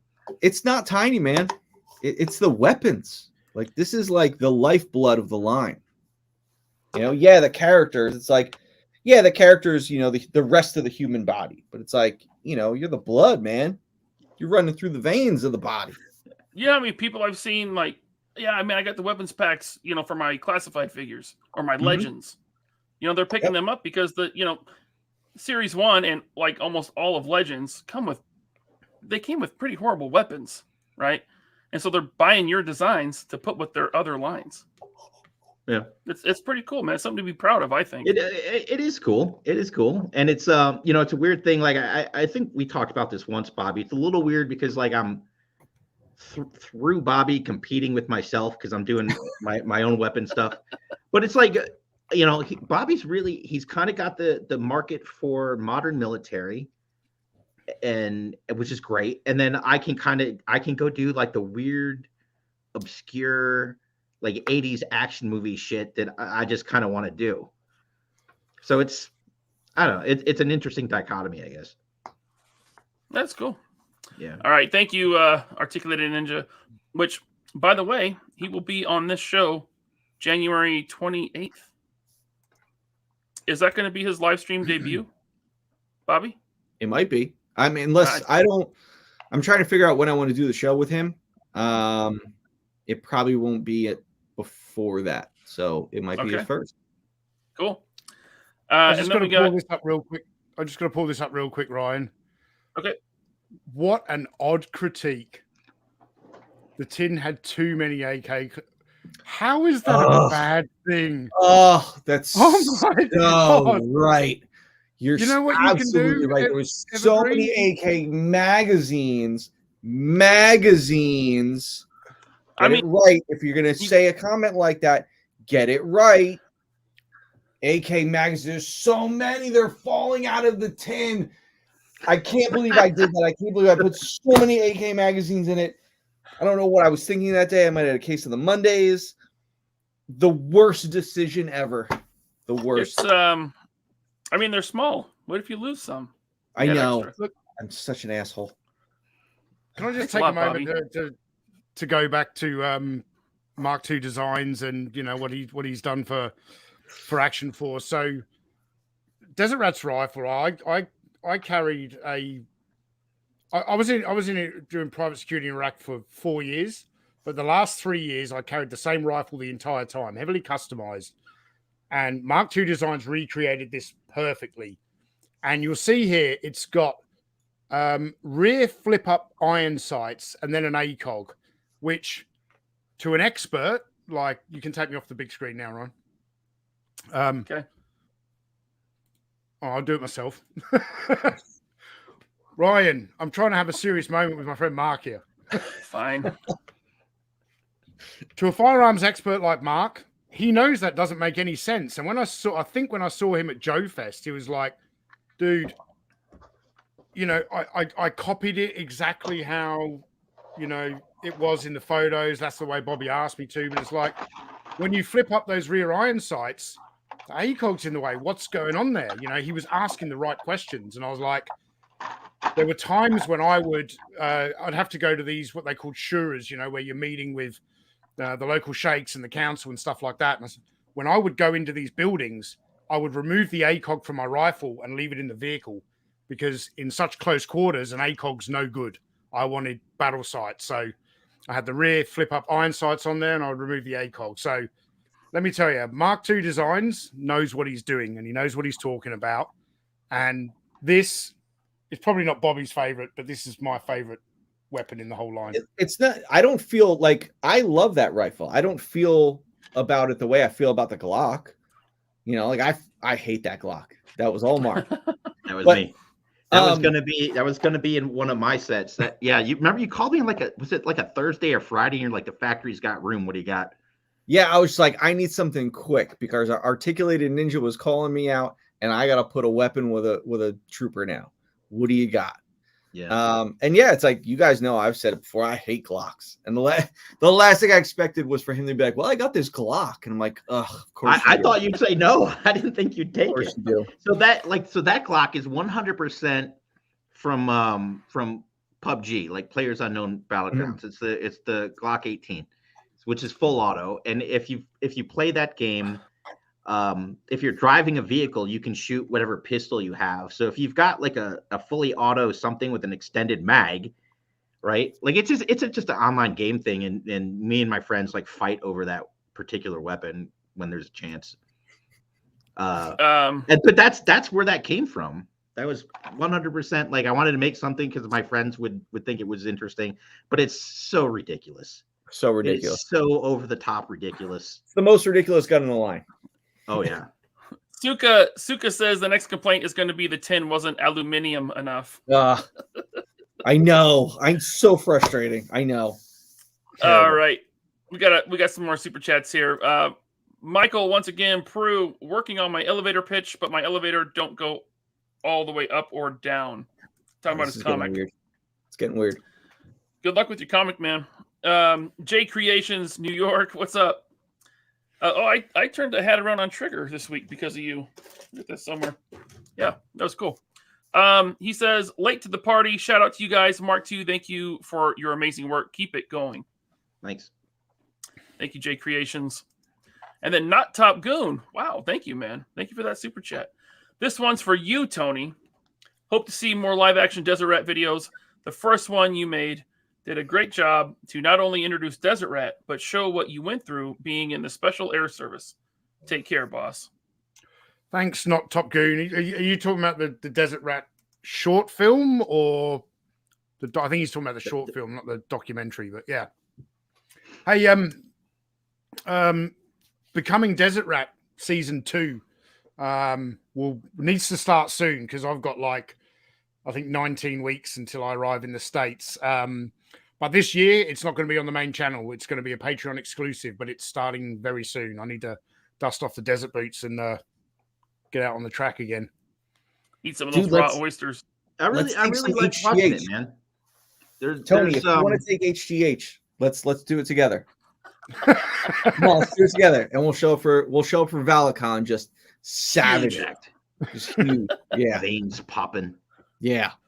It'll be like Joe Fest last year was Rocky 2. Joe Fest this year is Rocky 3. Shred. And then Joe Fest the next year is Rocky 4 because when are you going to die from all that HG? All right.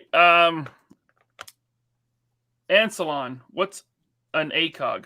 Oh, An advanced combat optical gun sight. That's just the abbreviation for this particular type of weapon sight. It's like standard US Army or US military issue. Okay, cool. All right, that's the show for the night, guys. Thank you so much. We went over 2 hours tonight, which we haven't done in a while, I don't think. But that was a fun show. Mark, thank you for being here. Again, everyone check out his Patreon and his Etsy shop. A lot of cool stuff going on. Our next show is going to be in 2 weeks with Articulated Ninja. yeah. I can't wait for that. That's going to be a great show. Spread the word on that one. When I post the link, I hope everyone shares it everywhere. Articulated Ninja is the favorite YouTuber amongst the community, according to the Nerdy Awards. And I got to say, I agree. I don't know about you guys, but I agree. I mean, I agree, but I'm telling you right now, that better be us next year. I hope so. What's If it's not, and someone steps to me, like, oh, you think you're the best? Hell no, to the no, yeah, to the no. I'll say. Someone steps to you. Someone steps to Ryan, he's gonna have a dance off. Mm-hmm. Awesome. Anything to add, Mark, before we end this?